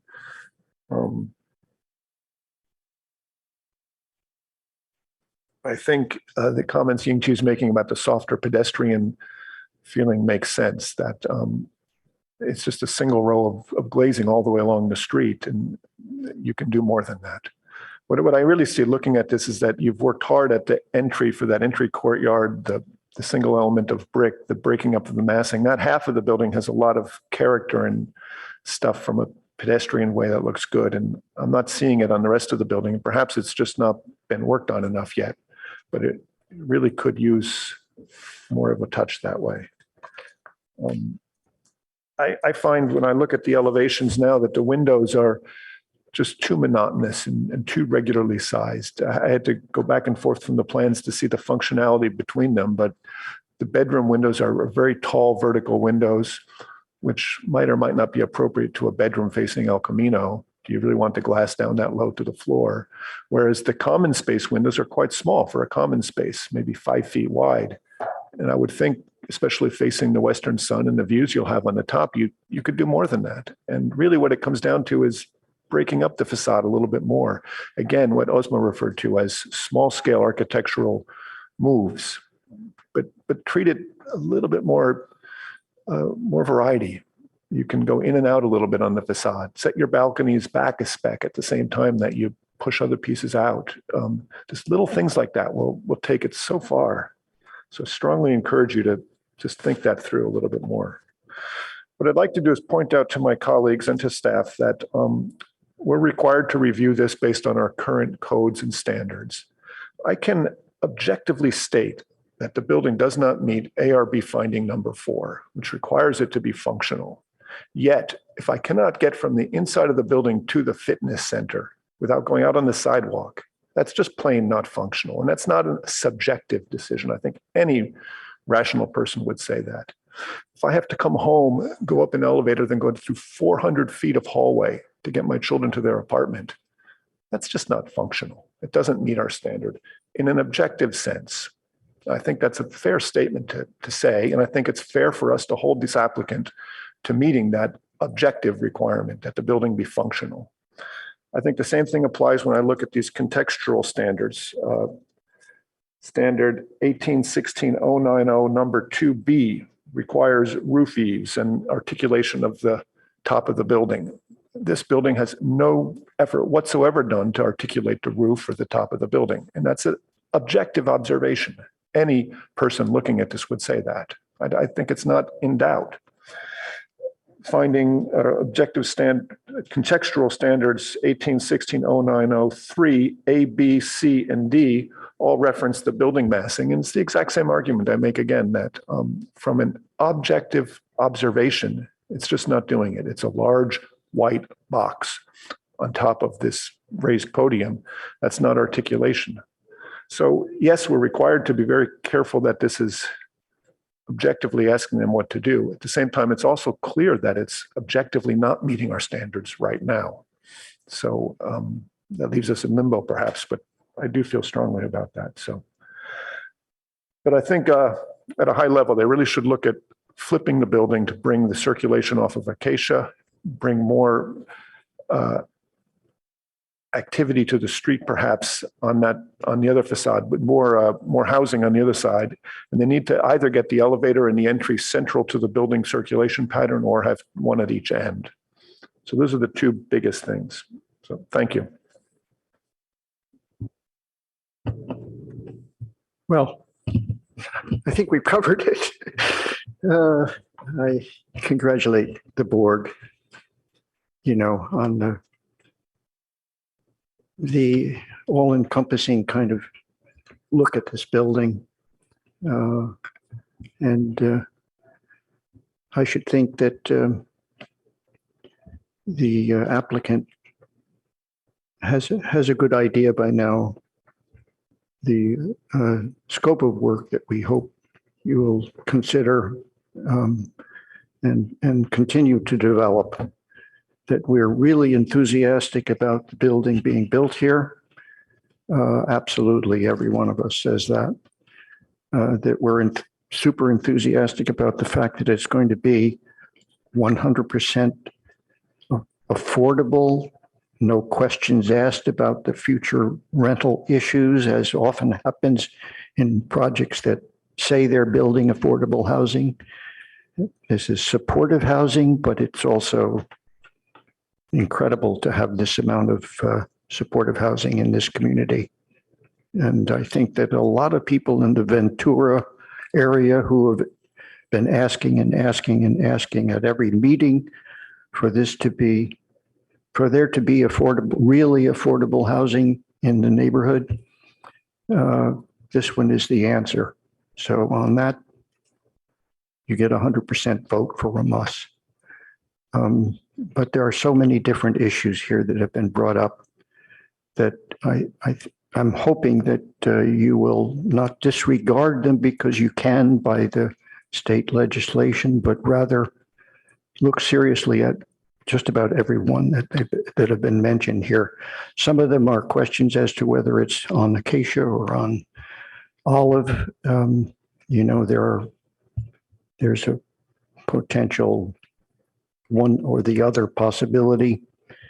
I personally think that acacia is going to be the sort of the service road, and it's a really interesting point that Mr. Belte brings up, because this has been spoken of in previous meetings about Acacia Street and on previous people who have come to the board and said, we want to get a light at Acacia that allows a left-hand turn there. And so it's not a new thing, and I think you should explore that. And I don't know where it goes. It's a difficult one. Planning and Transportation is going to be seeing this project soon. So now that we mention it, hopefully they will focus on it. I repeat that the council is open to you developing your massing.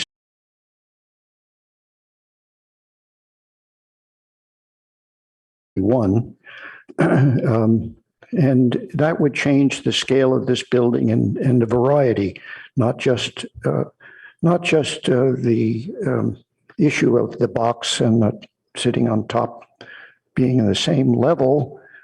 It would create that variety in the massing just to begin with. And then all of the other comments about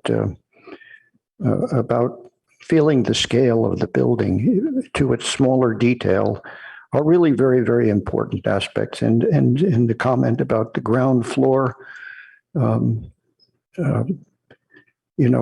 just it needs to be a complete landscape idea, and one can imagine that because it's been done on another project on El Camino, that some kind of an in and out of the ground floor wouldn't be difficult to do at all. So I don't want to really try to sum up what everybody else has said here very eloquently. I think that I don't think we really have to do a motion on this. We do need a motion to continue this to a date uncertain. Oh, that much for sure. But I think it would also be good to ask the applicant if they had any questions. We do want to make sure that everyone's on the same page as far as how we go forward from here. Mhm. And so if we do need to summarize, we might need to do that, but let's hear from the applicant, maybe what their questions are. Good point, Jody. Let's hear from the applicant then about our comments. Thank you.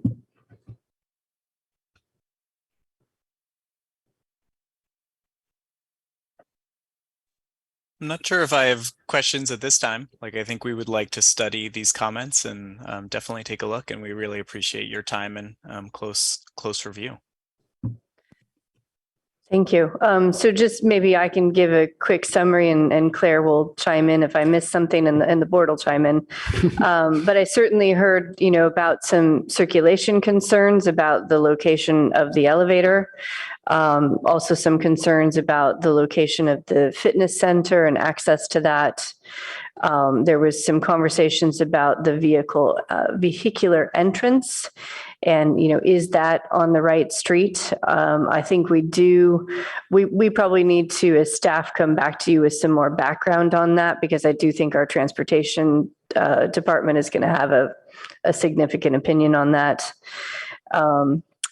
You had some concerns about the sort of maybe massing of the building, as it, does it have those human scale details? There was some conversation about a sort of scary blank rear wall. Also the ground floor design, that it's just sort of glass right now, maybe needs some more details there. I loved when Board Member Thompson said something about feet. It needs some feet to it. And then conversation about the materials, that maybe Corten is not the right material, and where do we go from there? Anything that I've missed? I think, Jody, you're underplaying the concept of having more public space or community or commercial activity along the street somehow. Several of us asked to explore, could they put some other commercial space on the street or get more of the community room somehow down there to enhance public activity? Yes, we did. Okay, so commercial space, potentially commercial space on the ground floor. There is not a code requirement for that, but we certainly can have the applicant explore that. And I did hear something about, potentially a flex space on the ground floor. Maybe that's something that they would be more amenable to. I think the comment was like, ground floor activation with kind of exactly what she said, a community related activity or commercial, or bringing some of those residences out onto Olive and Acacia as part of the activation suggestion. Okay, thank you. That just helps make sure we're on the same page moving forward. If I could also, I don't want to underplay David's suggestion that they consider making parts of the building taller and parts of it shorter. And everybody here is nodding their head on that, but I didn't hear you summarize that. But I think that's something we all agree is a possibility.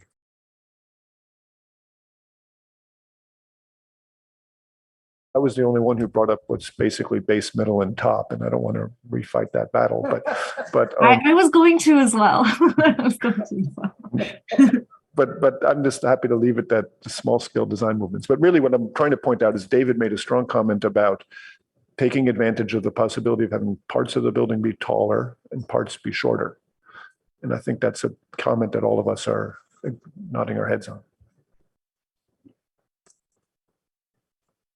Just so that the applicant is aware, the South El Camino design guidelines require us to make a finding that there is a base, a middle, and a top to this design.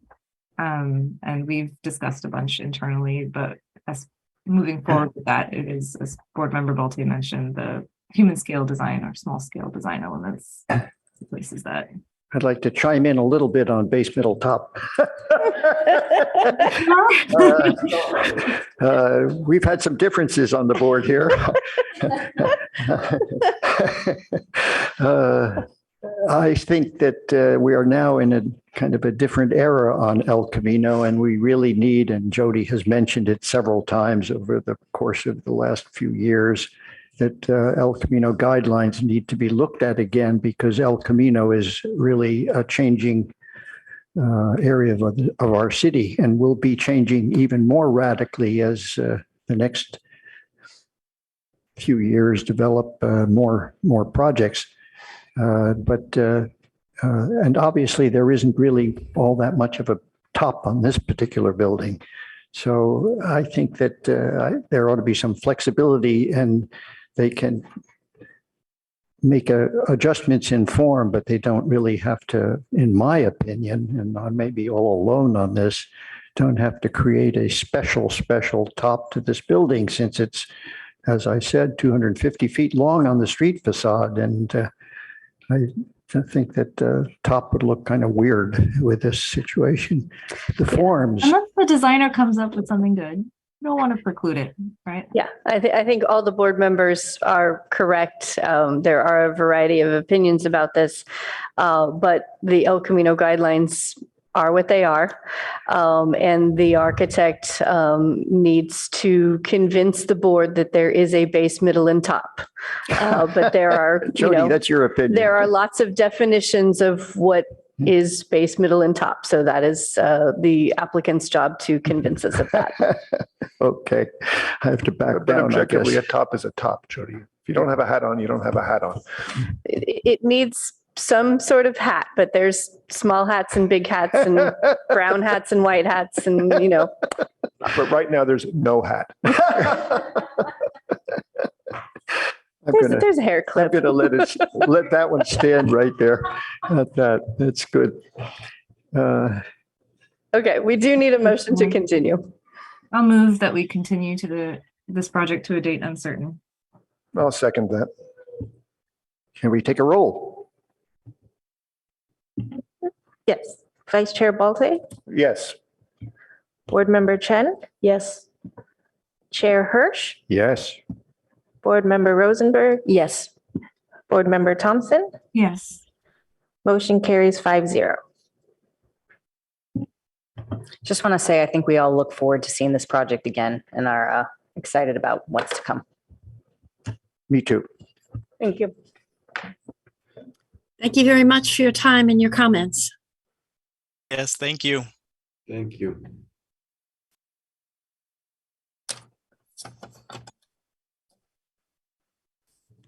Ten minutes, 10-minute break.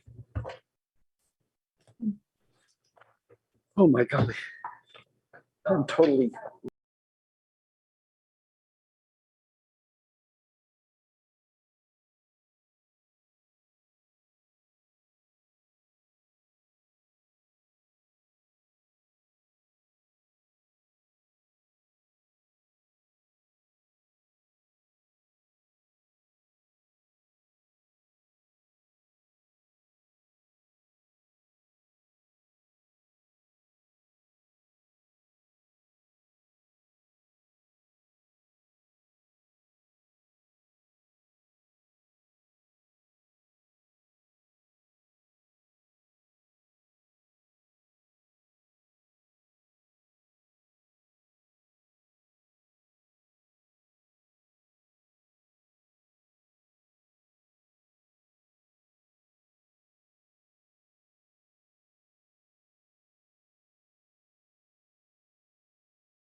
such a hurdle in the day. I didn't like how easy is it to just ramp that down. Yeah. And then getting secondary benefits once I had a stroller. It's like, this is so much better. Now, not. Yeah, but it's important because it is that control. That's just feel that it's transitioning. But I hate rollerblading over that. Yeah, I wish that we used to do the lines, but I guess that was not.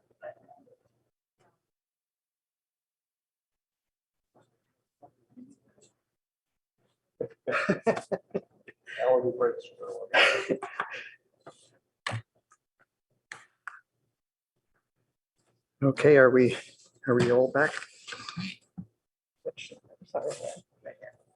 We are.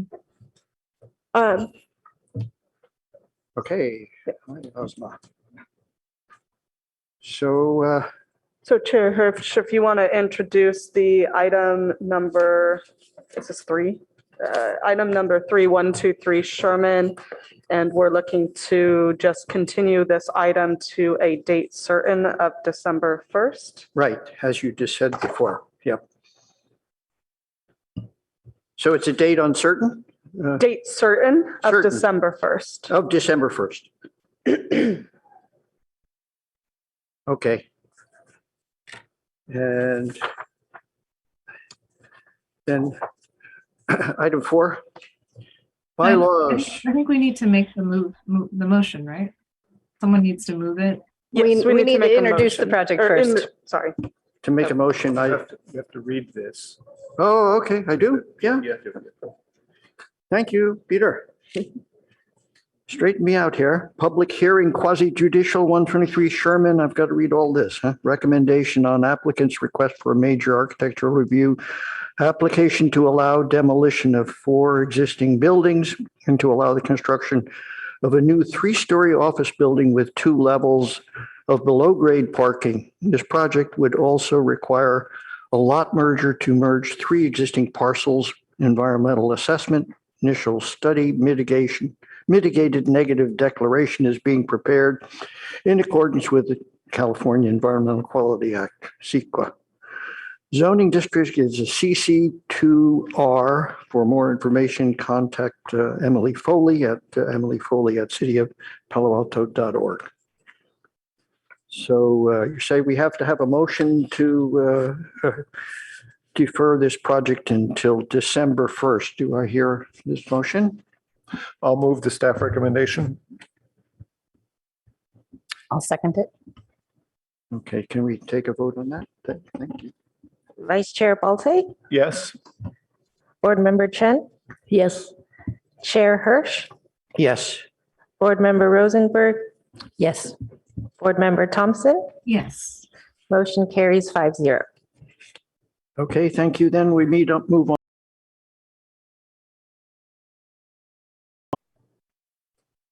Excuse me, this is the right one?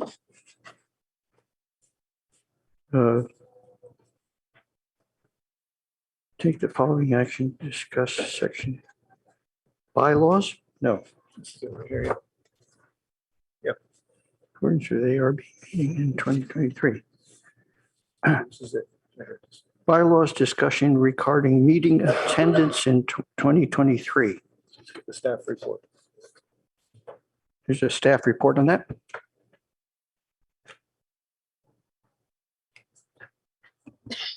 Sorry, couldn't get the button to work there. Good morning, Jody Gerhart, Manager of Current Planning. Yes, wanted to talk about virtual hearings and the ARB bylaws and any changes that we need to make to those. We do have that beginning in January 2023, we have an assembly bill that's making some changes to the Brown Act and, updating those for the times. That assembly bill is going to provide additional limited exceptions to the typical teleconferencing requirements, which does not rely on a statewide emergency. So before we could do the teleconference because of the pandemic, but now we have, or next year we will have AB 2449. That Assembly bill goes on to say that board members may participate remotely without making their location available to the public, only when there exists a just cause or an emergency situation. And that there still needs to be a quorum of the board who meets in a single location. Presumably that would be here, the chambers. And this exception may not be used by a member more than 3 consecutive months or more than 20% of the regular meetings in a calendar year. That has been interpreted, the council and other boards have decided to use sort of 3 hearings as kind of the limiter. That's something that we could put into our bylaws. So this is the existing ARB bylaws that just talks about the regular meetings are held not less than twice a month. So we already have that. And then we go on to suggested changes. So PTC did have a meeting just last night. Amy French, our chief planning official, is here if you'd like to hear some more details about the PTC meeting. But I believe that they just made one small change to their bylaws, which is what you see here, that board members may attend remotely to the extent permitted by state law. It's a very, sort of generic sentence that we could put into the bylaws. And if we do that, what I'm suggesting is that, outside of the bylaws, we have some maybe other procedures sort of written down so that everyone knows what the other details are related to that. Secondly, the city is going to hold a Brown Act training on December 13th. You should have gotten an email on the 8th of November related to that. So let me know if you did not get that email. So we could also potentially, continue the discussion until after that meeting if we wanted to do that as well. So thank you. That's my presentation. Again, Amy French, our chief planning official, is here if you'd like some more details about the PTC.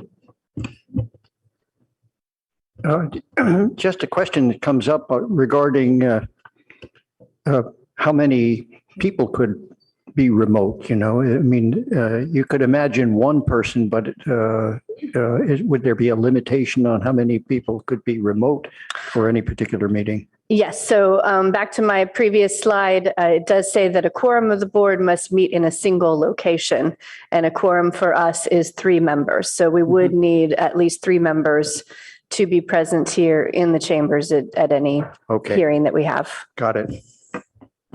I have a question also. Is now the time to ask questions? Go ahead.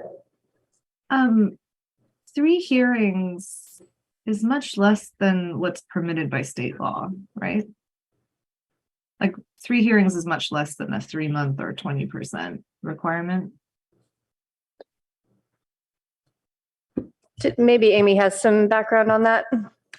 Yeah, so each board and commission is different.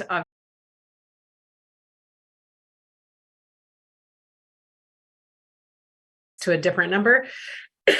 So the option there is, the 3 consecutive months, or, if you're attending 20%, that's the option there. But I think just to say that the planning commission opted for this very simple expression of, the law. Board members may attend remotely to the extent permitted by state law. So that extent is you can not say where your location is 3 times, basically. You can also attend remotely, but give us notice 72 hours in advance where your location will be. And then you meet the Brown Act, and we put that on the agenda. So it could be 3 meetings without your disclosed location, plus more meetings remotely, as long as we have that location published and you're able to put the agenda on your porch or wherever you might be, hotel, in the unlikely event anybody would want to come participate. But sorry, just to clarify, you said 3 meetings, but my question is it 3 meetings or is it the 20% or the 3 months? The 20% for us would be 4 meetings. Okay. It'd be 4 meetings for us because we Yeah, meet. four meetings for you without announcing your location, your remote location. Okay, because we meet 24 times a year. Correct. It ends up being 4.8, but there's sometimes we cancel, so that's why I rounded down to 4. Mhm. And then would that also be 3 consecutive? Well, I guess that would be 2 consecutive months in our case. Right? This 4 meetings. 4 meetings would be 2 months generally for us, yes. Okay. Sorry, I just wanted to clarify. Unless there were cancellations. If it was December and January, you might cancel the last and first meeting of that month. And then now you're into, February. So if you had to miss December through February, you might still be okay. Through the chair, could I ask Amy French to give us a summary of what the discussion was at the PTC? I'm eager to hear what their thought process was, if you're able to do that. Sure, they were trying to do the math just like Osma was doing there, and it got a little complex. I think just to be simple about it and say the extent state law allows, then that way you're not bound, you're not bound to some other number that gets kind of mathy, and then of course you can decide as a board if you would like to be more restrictive in the state law. I think it binds you to do that. So it's not advised. We did get this recommendation, kind of the wording of it, perfected by the attorney that was attending last night. One other thing that the commission did talk at length about was how the members feel about being masked and unmasked. There were 2 members that don't come. They're remote always because of the lack of masks at the dais, and they were uncomfortable with that because of various, reasons, personal health reasons and all. So that's something that, wasn't on the agenda, but it does perhaps affect member attendance. So something to consider. If I could ask you, can I ask another question? Yeah, sure. Another question of staff then. Is there a reason, do you have to cite a reason or have a reason not to attend in person? I thought I read here something about emergencies or health reasons. Is that the case, or is it for any reason whatsoever? Yes, like a health reason could be that you're ill, or the concern about getting ill was part of the discussion last night. But you don't have to publish this on why you're not attending because of an illness or some kind of thing for these 3 or 4 times that you're attending remotely without publishing your location. But do you have to conform to that requirement? I saw here someplace that it seemed to say either childcare or care of a family member, or being sick or having a health reason, or having a public meeting, like if you're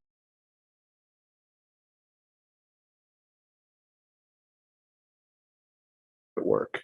Do you need to certify or even have those reasons in order to miss a meeting, or can you do it for any reason you like? I mean, I think the law would seek what was stated in the law if you're reading from the law, but you can always check in with the city attorney that we have if you have a specific question about that.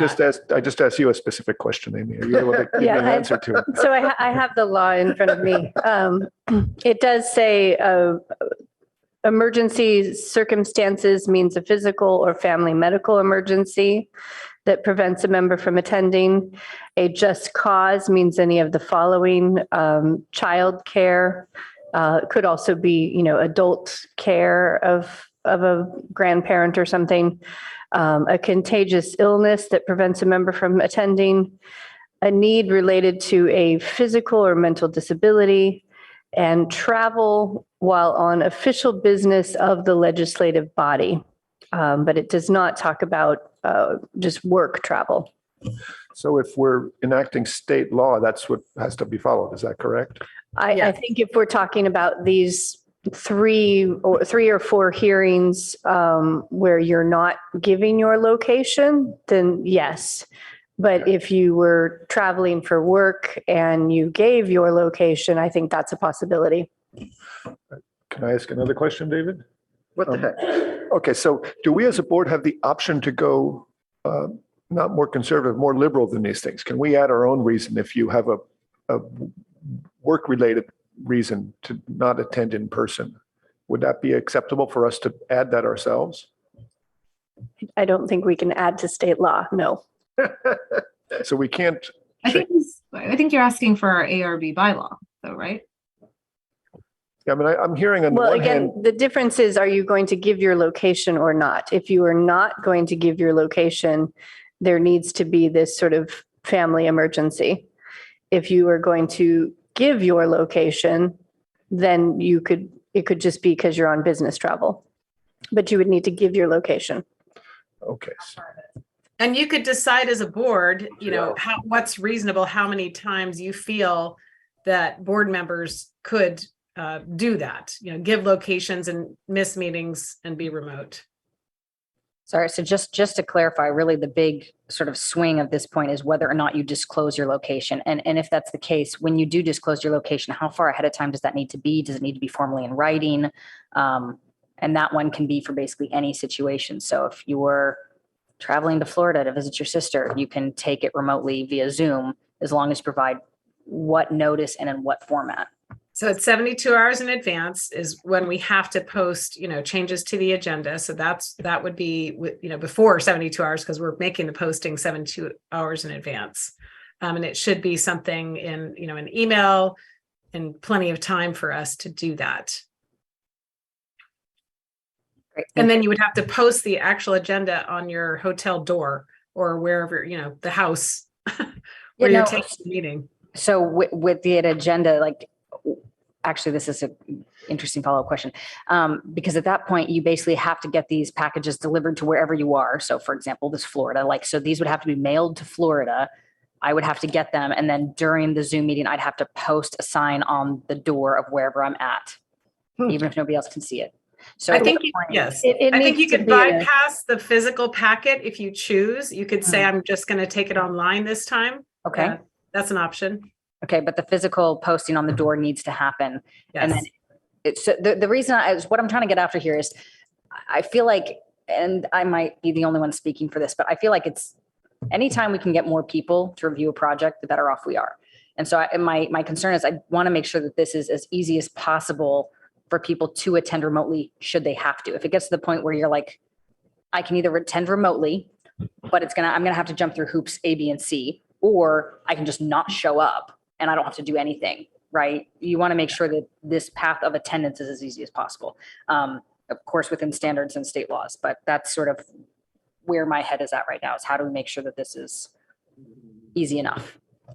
I think, to make sure we have 3 people physically in the room is going to be the more, and have that advance notice. That's the more challenging thing. If you don't have enough notice, then just miss the meeting.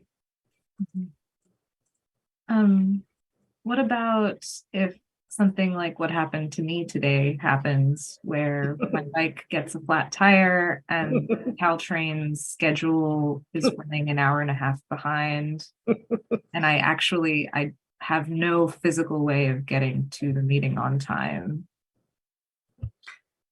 You could have thumbed a ride on Alma. A Lyft ride. Not advised. A Lyft ride to get to City Hall was $27 from my house. And I only live like 15-minute drive away. No, but I think Osma brings up a really valid point that there are times where just, things go sideways in the morning and we need to be able to sort of adapt and adjust as quickly as possible. And again, the goal is to have people here, people present, their minds focused on the project, their voices speaking up for the project or against it, right? So again, in that situation, I do feel like there should be some, whether it's an amendment we can provide as a board or something along those lines, where in an emergency situation could entail lack of transportation and short notice, right? So that I just want to make sure that we do cover that, because I think that's it's a perfect example. We had it this morning. And if these laws are this restrictive and this tight, Osma wouldn't be here to provide her insight and thoughts on these projects that we looked at this morning. So And they're invaluable. We want to make sure that she's able to do that, or any of us for that matter. Yeah, it's a small enough board that every member matters for every meeting. So I agree. I think you could frame what the emergency is, and these are things that you could bring up in the training that's offered in December regarding what's constituting an emergency. Yeah, I think it would be worth. Yeah, I was going to say, because I think the emergency circumstances, the definition of that does say a physical or family medical emergency. I mean, a physical emergency could be that you couldn't get here. It seems like we'd probably have to confirm with the attorneys, but it seems like, OSMA in this case, if we were, right now we're still in the emergency situation. So we're not, we're talking about January regulations that are going to happen. But if this was next year, then OSMA would need to use one of these like 3 or 4 hearings that we're talking about. So and that's the other thing that we haven't talked about is if you just can't come, maybe we need to have some discussion about that too. So I guess, I want to make sure that we're super clear as to the concept, like if OSMA couldn't make it this morning due to Caltrain issues and flat tire, does she need to provide the 72 hours notice, or that's one of her 3 undisclosed location, but you can do it at a moment's notice? Or like, I want to make sure that it's super clear where the 72 hours is required, where the not 72 hours is required versus disclosing location, not disclosing location. The 72 hours would be required for us to post the agenda online and for you to post it at your previously known non-emergency location. Got it. Yeah. Okay, I think there's 4 different buckets. Right. There's Exactly. either you can show up in chambers. That's the first and most optimal way to participate. There, and this is when we're talking about 2023. The second is that you provide your location 72 hours in advance. And I'd like to really say a week in advance, but so there's that possibility where you provide your location. The third bucket is that you have an emergency and so you're attending virtually. And that's the 3 or 4 hearings that we're talking about. And then the fourth is you just don't attend at all. That was an excellent summary. Thank you. Mm-hmm. And I guess,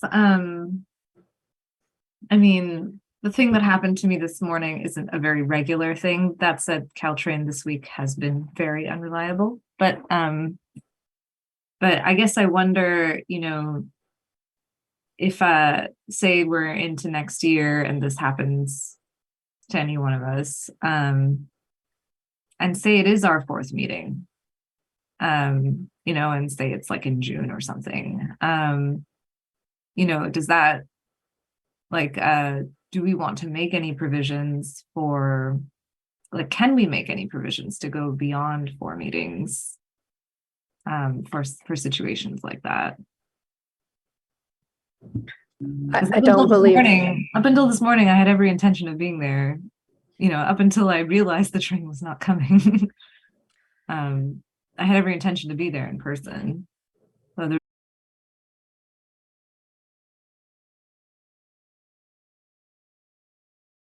So new regulation, you would be able to take advantage of that, but it does sort of mean that you should be judicious with how those are used, because you never know when an emergency is going to come up. Yeah, along those lines, just again for my clarification of these 4 bucket points. So providing your location with a 72 hours minimum advance notice, and no location in an emergency situation, that 3 to 4 meetings, those basically pull from the same number, right? Like you can't exceed 4 of either one of those, or is it 3 or 4 with location, 3 without, right? Again, I'm just trying to get the numbers here. And then I believe you can add, I believe those are separate buckets. Okay. That you can add them together. And then do not attend is its own bucket of numbers that you can miss. You can miss up to 2, 3 meetings total. I don't know that we have A number. a current number right now. I know that at some point, the council would not look favorably on reappointing you. Agreed. And the reason I'm asking that is because sort of to speak to Usma a little bit here, I think that having the flexibility of 3 to 4 meetings that you can attend remotely, having, let's just throw a number, 2 to 3 meetings that you can just not attend, that covers a pretty big span of the year. So there's a part of me that feels like this is generous enough that we should all be able to make this work. In the unlikely event that this does come up at the last minute and you've already used them up and it's like December 15th and it's the last, maybe we can figure that out then. But I think that this allows for the bare minimum 7 meetings that you can either attend remotely at a moment's notice or not attend at all. So for me personally, I feel like that's plenty. To my understanding, it sounds like the remote, if you give the 72-hour advance notice, you can do that all day long, right? It doesn't sound like there's a limit on that one. There's no limit by state law. The board may want to come up with your own rules about that. Like, how is it okay for you to never come in person? Maybe not, because then it's the burden of the 3 that always come, right? So it's really up to the board to decide on that score. Okay, but state law doesn't prohibit us from continuing to be remote if we give enough advance notice. Correct, and we post it and all of those things. Right. Just wanted to clarify that, Kendra. No, that was super helpful. Thank you. Okay, well, I'm happy to add one additional thought to this, that the ARB is unique in a special regard, that we're all practicing professionals and we hold our meetings during work hours. And so it's a significant sacrifice we're making to take what's really billable hours, and a lot of them, to put it here. I'll pair that with an observation that it's been difficult to get good architects in town to volunteer to do this job. So to the extent that we can give some flexibility to people who could contribute if they were from their office some of the time, it's something we should consider, I believe. I'm going to pair that, though, with my feeling that in-person contribution is better. It's a higher quality way of meeting. When I make that observation, I'm comfortable putting a cap on the number of times you can miss a meeting at about 3. I think 3 over the course of the year is plenty to allow for either an emergency like Osmo experienced today, or a critical work deadline so you can only chime in remotely, et cetera. I think 7, as I just heard mentioned, is too many. So to me, I'm comfortable if we carve out an exception, and Jody's category number 3, emergency, to be personally defined. So if it's a work-related private emergency, that's okay as well. But also put a cap, an absolute cap of no more than 3 meetings attended remotely, no matter what. Would you be opposed to 4? I'd like to chime in a little bit on this, because while I not only agree with you about not having less remote meetings, and witness our Monday morning meeting this week, which was really, really important. I agree that in-person meeting is critical. Let's juxtapose that with the sort of the professional requirements of somebody who's working in an office. And I think that the total of 7 isn't such a bad idea, to keep it that way for the whole year.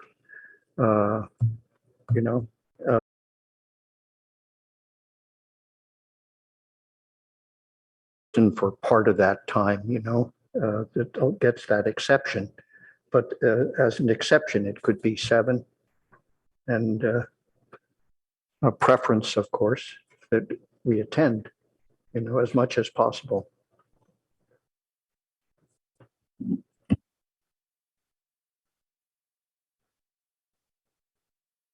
I'll let Ying-Shi provide feedback. No comments at this moment. Yeah.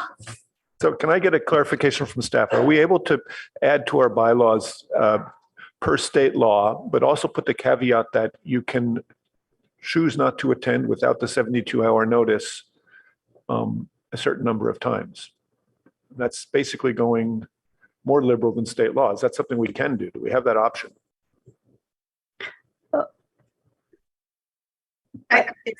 It sounds like what you're saying is choose not to attend, and that's not regulated by state law. How many times the board can just not attend at all, board members? That's So the state law piece is just those 3 meetings that are remote, that are not disclosed where you're meeting from. That's But Amy, the state law says it has to be an emergency circumstance, and it defines what that is. Correct. And I'm saying, Physical can we or modify that emergency circumstance to be a personal circumstance? I think it says as approved by the board. So I think it can be a circumstance that is approved by the board. so if it's an emergency work circumstance, I guess. Well, if we approve as a board that is acceptable, that like transportation difficulties are an acceptable reason, then I think that would still be in cahoots with the state law. yeah, because an emergency situation can be a physical item. And so if you couldn't catch your plane back home or something like that, that would be an emergency. But I'm referring more that I've got a huge work presentation at 3:00 this afternoon, so I need to be back in the office immediately when this is over. That is not in conformance with state law, not for this particular bucket that we're talking about. But Jody, if we vote for it as a board, that No. would be acceptable, because it says No. as approved by the board in the text, right? Well, that's not the state laws, that's That's the not- staff yeah. report. For this third bucket that we're talking about with no location, it has to be an emergency. Okay, because that's what I'm advocating for, that we allow the third bucket to accommodate individual choice up to a maximum of 3 times, or Osmo was hinting at 4, but pick a number. I think from the architecture review board meeting during work hours, it's actually pretty important to have. As much as I don't like it, I think it's important to have that option. But I do think you have the second bucket where if you provide your location, I mean, you know when your deadlines are coming. I mean, if it was the 72 hours, as long as you make sure that, really get a hold of staff in those 72 hours. I hear what you're saying, Jody, but from a practical point of view, as a practicing professional, it's a non-starter. I'm not going to put a sign on my office door, and I'm not going to know 72 hours ahead of time necessarily. I mean, I'm volunteering to do this as it is, and that just seems to me like a huge ask. And I would just choose not to pass before I had to go through those hoops. But the board is worse off if we don't get these opinions. Yeah, So- no, I think we're sympathetic, but we need to be in So conformance with state I'd law. like to advocate that as a board, we tried to make this happen. Perhaps we can ask staff to go back to the city attorney and see if it's possible that we be allowed to add to our bylaws that a board member may participate remotely, maximum of 3 times. You can certainly continue this discussion and Osmo, ask. I'm trying to help here, okay? 20%. I think 4 is the 20%, right? So I think that makes sense. Unless we have COVID and the last 3 meetings are canceled, and then all of a sudden somebody can come at us because these Well, numbers don't balance. I think that what Amy was saying, and Amy, please correct me if I'm wrong here, is that when the meeting is canceled, that does not have any effect on Doesn't this. count. It Yeah. doesn't count. It's like a pass, right? So again, it's not like. Yeah, but it's 20% of a smaller number is a smaller number. Well, 20%. Right, but if we have 24 meetings, which is 4.8, you know, 2 years ago, Jody, how many meetings did we have? that's 2 years ago. That's a different timeline. Yeah. Those were wild times back then. Yeah, and during the pandemic, I mean, we canceled a few because, development was down. So it's kind of all over the place. Yeah. I would suggest that you consider, you have this training coming up on December 13th. Of course, there will be questions and answers from board members. Not every board will have passed, just like the HRB. We took this to the HRB. They said, let's continue this. So they're going to go to that training and they may have some questions as well. And then we can come back in January and, pass what's needed to be what works for the board. So you could do the same thing if you'd like. I'd leave it to the chair's discretion how we should process this then, but I think I've made my view clear.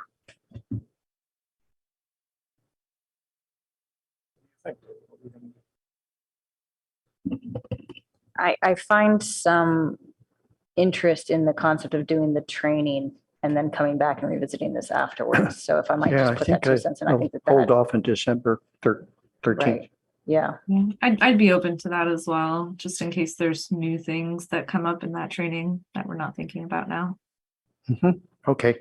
Just- So, and we do have a December 15th board meeting. Hmm.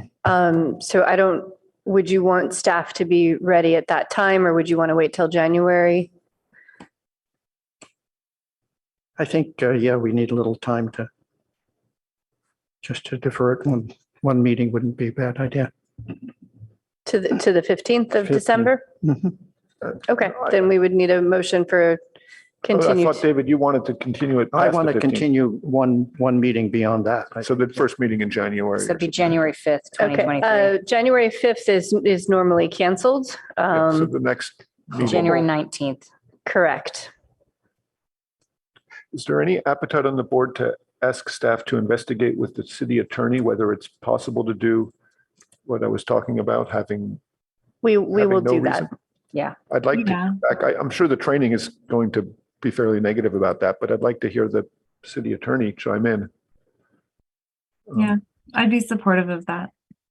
So I move that we continue this item to a date certain of January 19th, and that we request city staff to get a legal opinion whether we're able to miss a certain number of meetings with no cause, without notification. Mhm. A second. We'll take a vote. Okay. Vice Chair Balte, Yes? Board Member Chen, Yes. Chair Hirsch, Yes. Board Member Rosenberg, Yes. Board Member Thompson, Yes. motion carries 5-0. Okay, does that do us on that item then?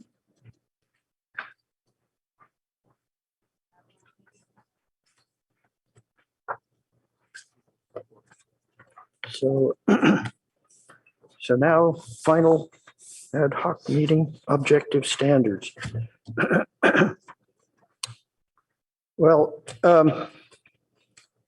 for a period of almost a couple of months, Jingqi and Commissioner Chen and myself have been meeting, looking at the existing objective standards. But in the last about month and a half, we did a sort of a change in our focus to townhomes because it became more urgent as an item. It became urgent because of the Sobrato project. We have been traveling around and photographing a number of townhome projects here in Palo Alto and in online to various other areas in California, and have a rather large cache of photographs now that we have to go through and make into a PowerPoint.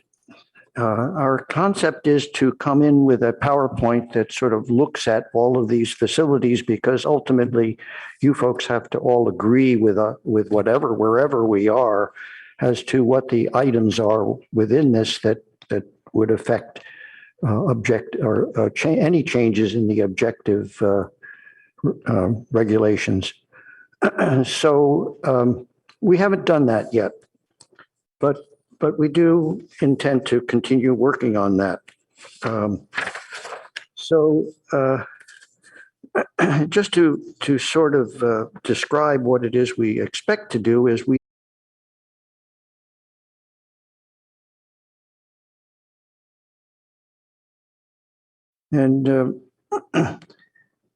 so our analysis based on state regulations must be founded on an objective analysis that's built into the code specifically for all of these variety of townhome projects. I think it doesn't exist in the objective standards now. I understand. I haven't read your 10 o'clock last night. I think I went to sleep early last night. Woke up early, but I didn't read it then either. But we have to look at contextual portion of the zoning, which I think is what you sent, and we will do that. She might have read it because she's more alert about what comes in by mail than I am. So such an analysis best So I would say that it's best if we have a good look at the existing, existing townhome projects together. And there is an emergency about this, or urgency, I should say, because of the Fry's site. That's going to come to us soon. So we're working ahead to try to meet the schedule of review without making our own code changes here, because we want to do it together. So I'd just like to mention a few things which are items which we think might be ultimately included in a special, and it may indeed work out that the townhomes are a unique kind of area of the objective standards by themselves, because there's some unique things about them as developments. So one of them, percentage of location of tree-lined streets, maximum variety of housing typologies, which Jody, I think you've addressed in some way, and I have to find out what that is. Maximum percentage of tandem parking units, it's kind of critical. There is already a regulation, but maybe that should change for what other reasons that we discover. Maximum length of a unit cluster, required amount of common open space, amount and location of guest parking, required dimensions of areas between units when units become the circulation between two clusters, let's say. Required space between two unit clusters when they're publicly accessible from the outside. Requirements for cul-de-sac issues, when they're special design. These are the kind of things that we've been looking at, noticing in these various projects, and we'll bring it into you. So that gives you an idea of a bit of where we are in it at the moment. And we ask you to be patient until we can pull it together in a PowerPoint that will clarify a lot of these very issues. If I can make a 2-cent comment, rereading this again today, I just wanted to say I really appreciate the work that you guys have put into this so far. So thank you for that. I did have one quick question about tandem parking. That's Yeah. okay. Yeah. Like we saw earlier today, they have a puzzle elevator system. Puzzle. Mhm. Does that so theirs was 2 in the front and 2 in the back, but also elevators. So does that qualify as tandem parking or is that quad parking? I guess there's some questions about that because we are going to see some of this new technology in regards to elevator lifts and things like that for car parking. So you probably can't answer it now, but just food for thought that maybe we want to keep that in mind. I think that's going to be probably too expensive for any developer of. Right. But just food for thought that might be coming down the pipeline as well. So just to have that. That's a possibility. Since you're already looking at tandem parking. Yeah, so if I may, the city has regulations about lift systems and things of that nature. If you, for residential units and for offices, where we think that people are going to be coming on a regular basis and therefore they can get used to the puzzle system, that's when they're allowed.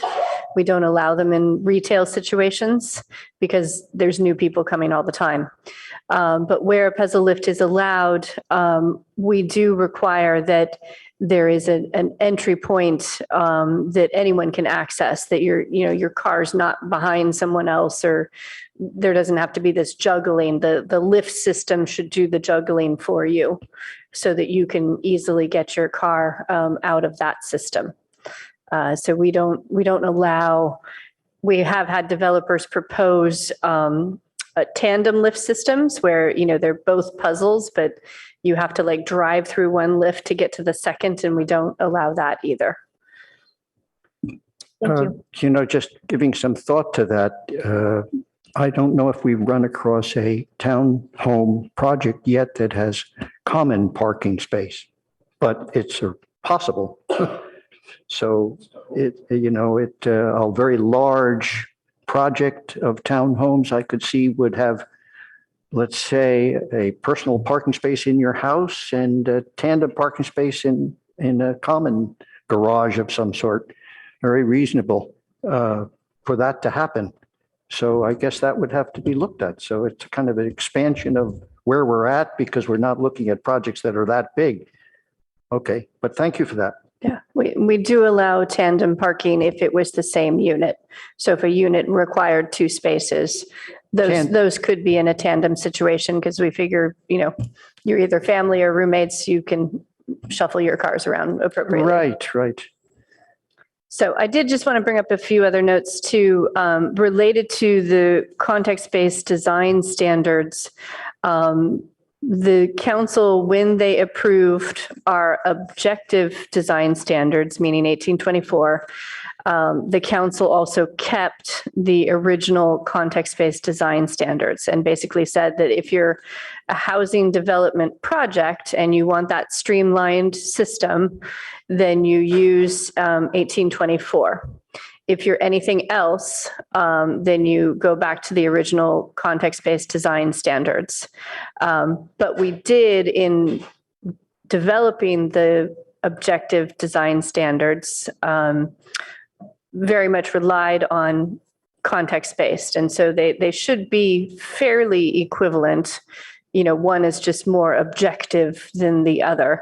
And so, always good to go back and look at context-based, but hopefully they already are mostly matching. And I think what we're doing here is that, we know that objective design standards project was so big that we're not going to get it, all right in one fell swoop. And so, good for us to go back and see how it might need to be refined. And I appreciate the, ad hoc committee doing that.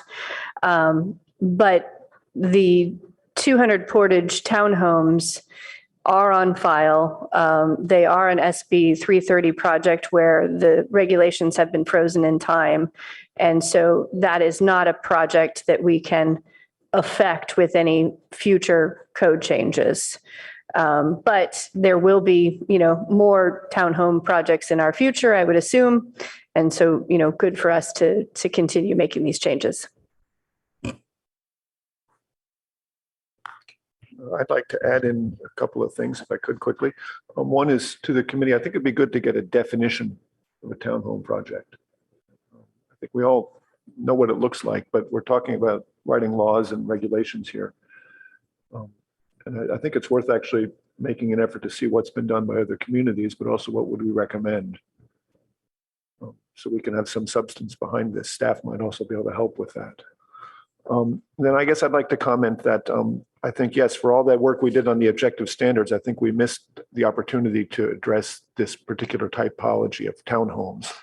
And our objective standards do miss some important elements, which is what this list is talking about. And it's actually pretty important. We're going to run into more situations like this sooner than we think. So there's actually quite a bit of urgency behind this. To that effect, I wonder if we can't just be a little bit more proactive on this with two things. One is to staff. I'm pretty aware that the council is expecting us to come back with periodic updates or revisions of the objective standards as a whole, but there's no schedule set or nothing. They haven't asked for that, but I know that when we reviewed that,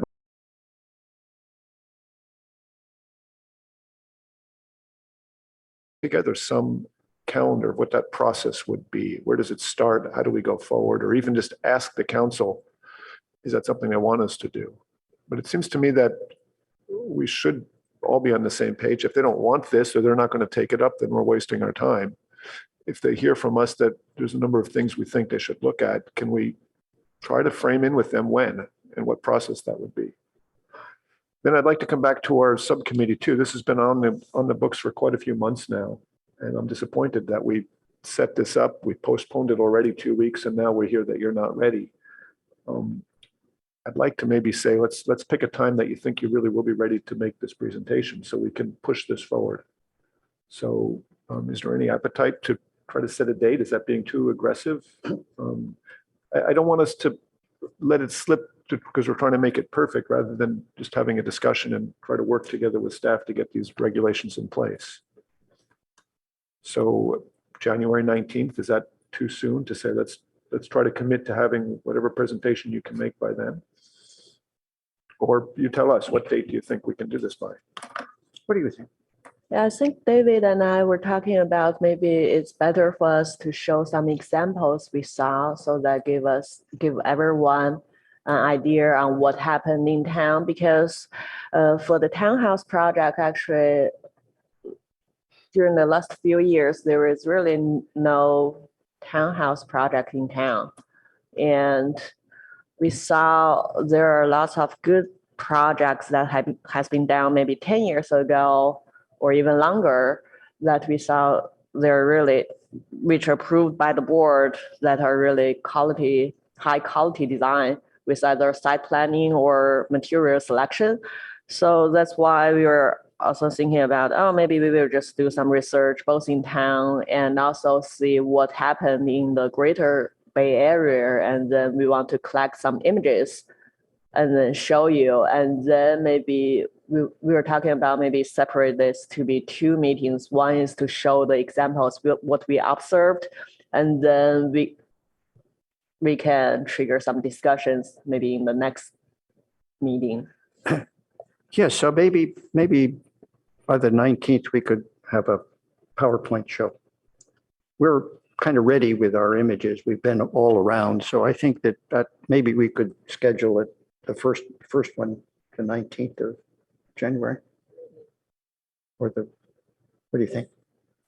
If just showing the images, probably we could do it sometime in December, right? Yeah. And then during the holidays, everyone just can think about it if they have time. Well, pick a date, guys. Yeah, so December 15th, we do only have one item. It is the Portage townhomes, but it is one item. And so that would be a good time to maybe have some discussion.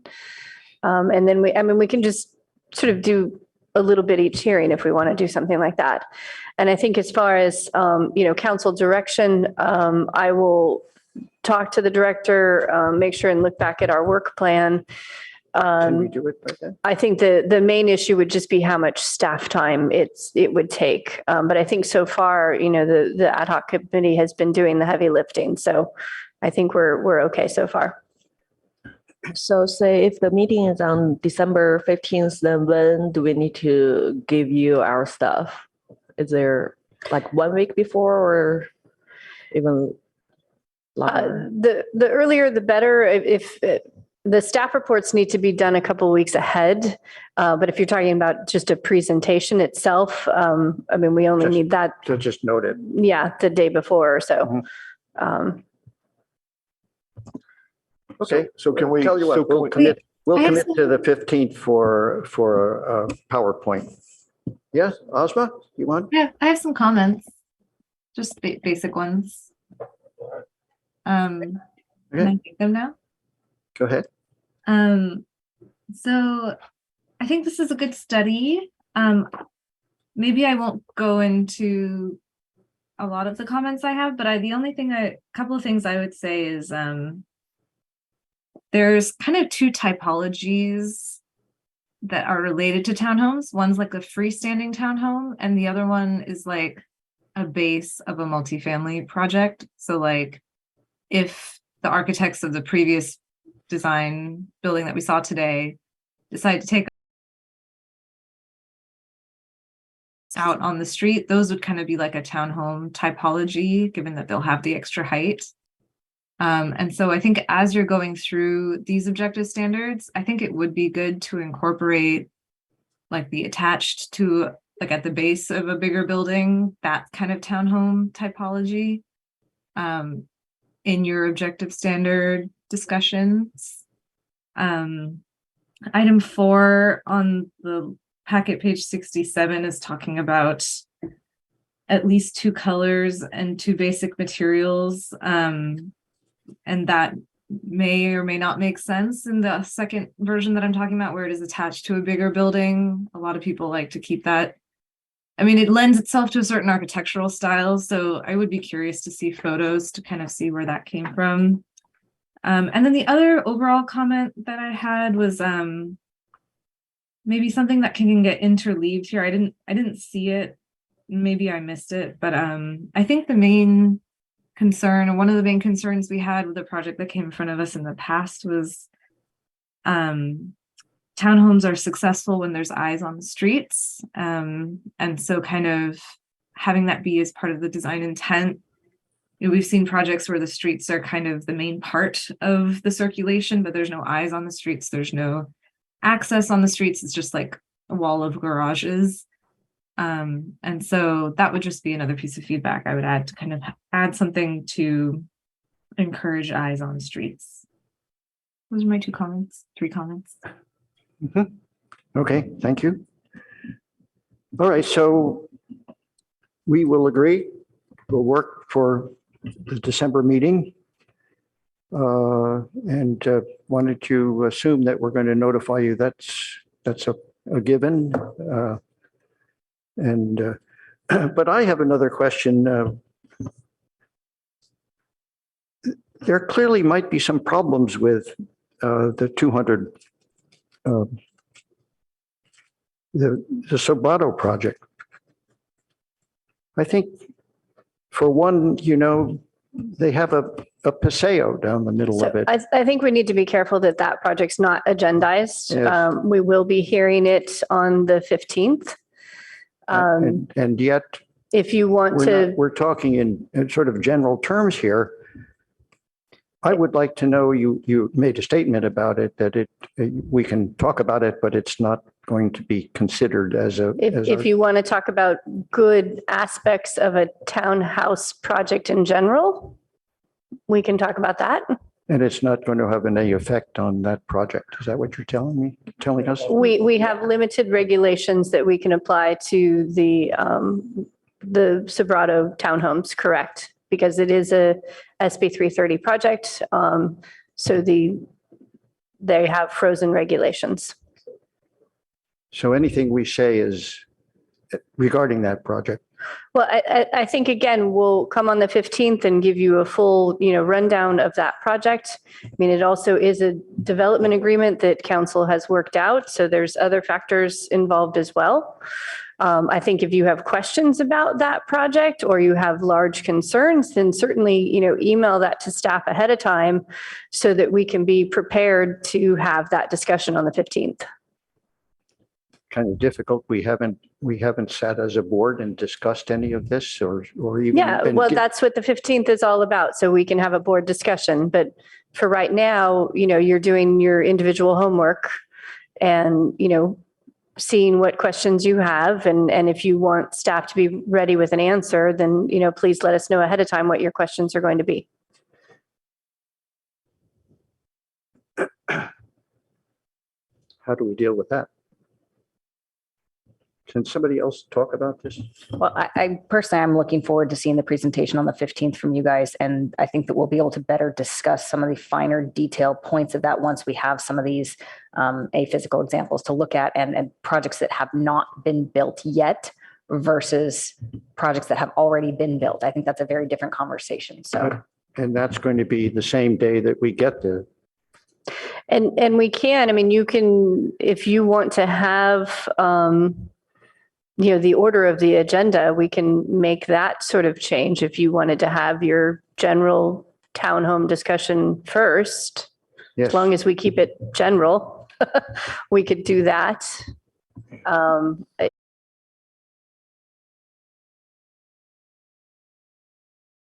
Next meeting? No, we need to stay on a schedule with the Portage project. We have a development agreement that says, we need to be done by April. And so there's a lot of different hearings that lead up to April. And so we need to keep it on a good path forward. Can we get the ad hoc committee report December 1st instead? What's the rush with having the ad hoc committee before viewing the project?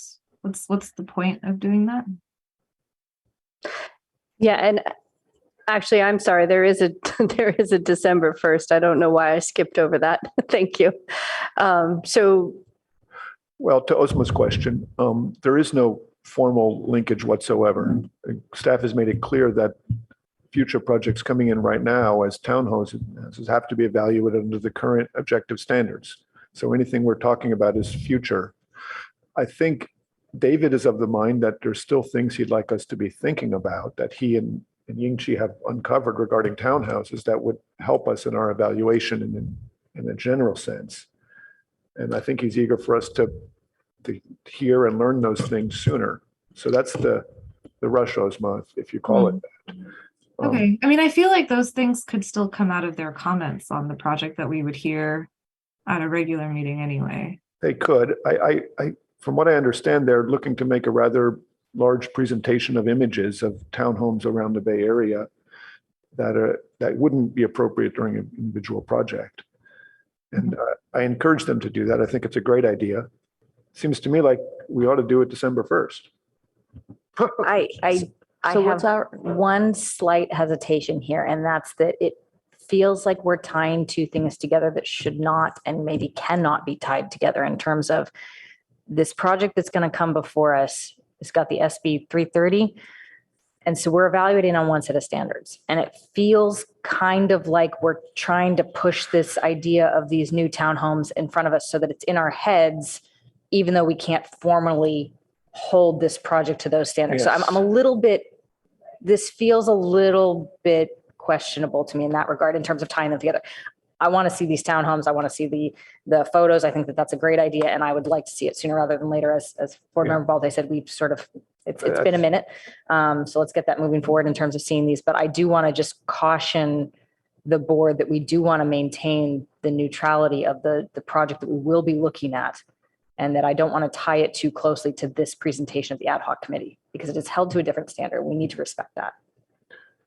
Yeah, I'm with Board Member Rosenberg on this. I don't really see the rush. I mean, I'm happy to see the presentation, but I'd rather the ad hoc committee take the time needed to make the presentation right instead of rushing it, early. I'd like to see the full, complete thought instead of just bits and pieces so that we have something properly to look at and discuss.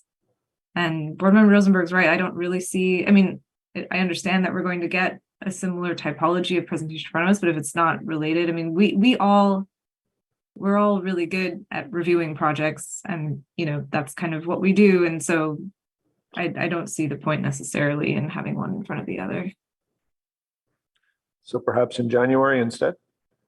I'm fine in December, but whatever works, whatever the ad hoc committee feels like will make the best impression long term, which is what I think the point is. Well, I think Well- maybe December meeting is more like an introduction to what we have discovered, and it's not like a one way we are trying to present all the things we find. It's more like we introduce you what we find and maybe trigger discussion from the whole board and let you think about it and maybe give us some feedback. What else we are missing something, and if there is any other aspects we could be included to make it more to make it better and completed. So I think maybe if it's possible, maybe we could show the photos in our next meeting if the meeting agenda allowed us to, the time wise, it Yeah, allowed well, us I to think we do should it. try to do that. Yeah, I think the board members are making good points and reinforcing what I said, that the Portage project, those standards are frozen in time, and I was corrected that it's not true.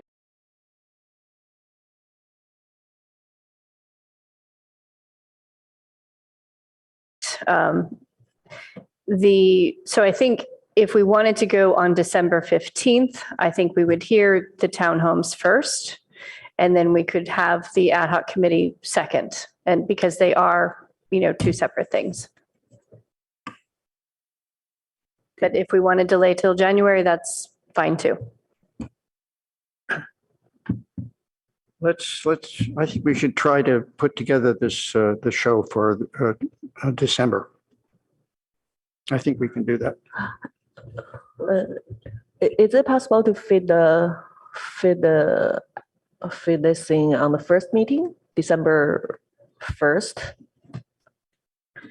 On December 1st, we have 660 University and 123 Sherman.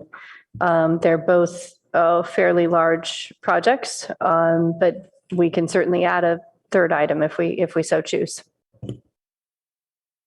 Let's do it. And for what it's worth, you guys are in control of the time of the presentation. So you guys set the time limit on this one. So it's going to be a really long December 1st meeting then? Yeah, it will be. Like going past 2 p.m. long?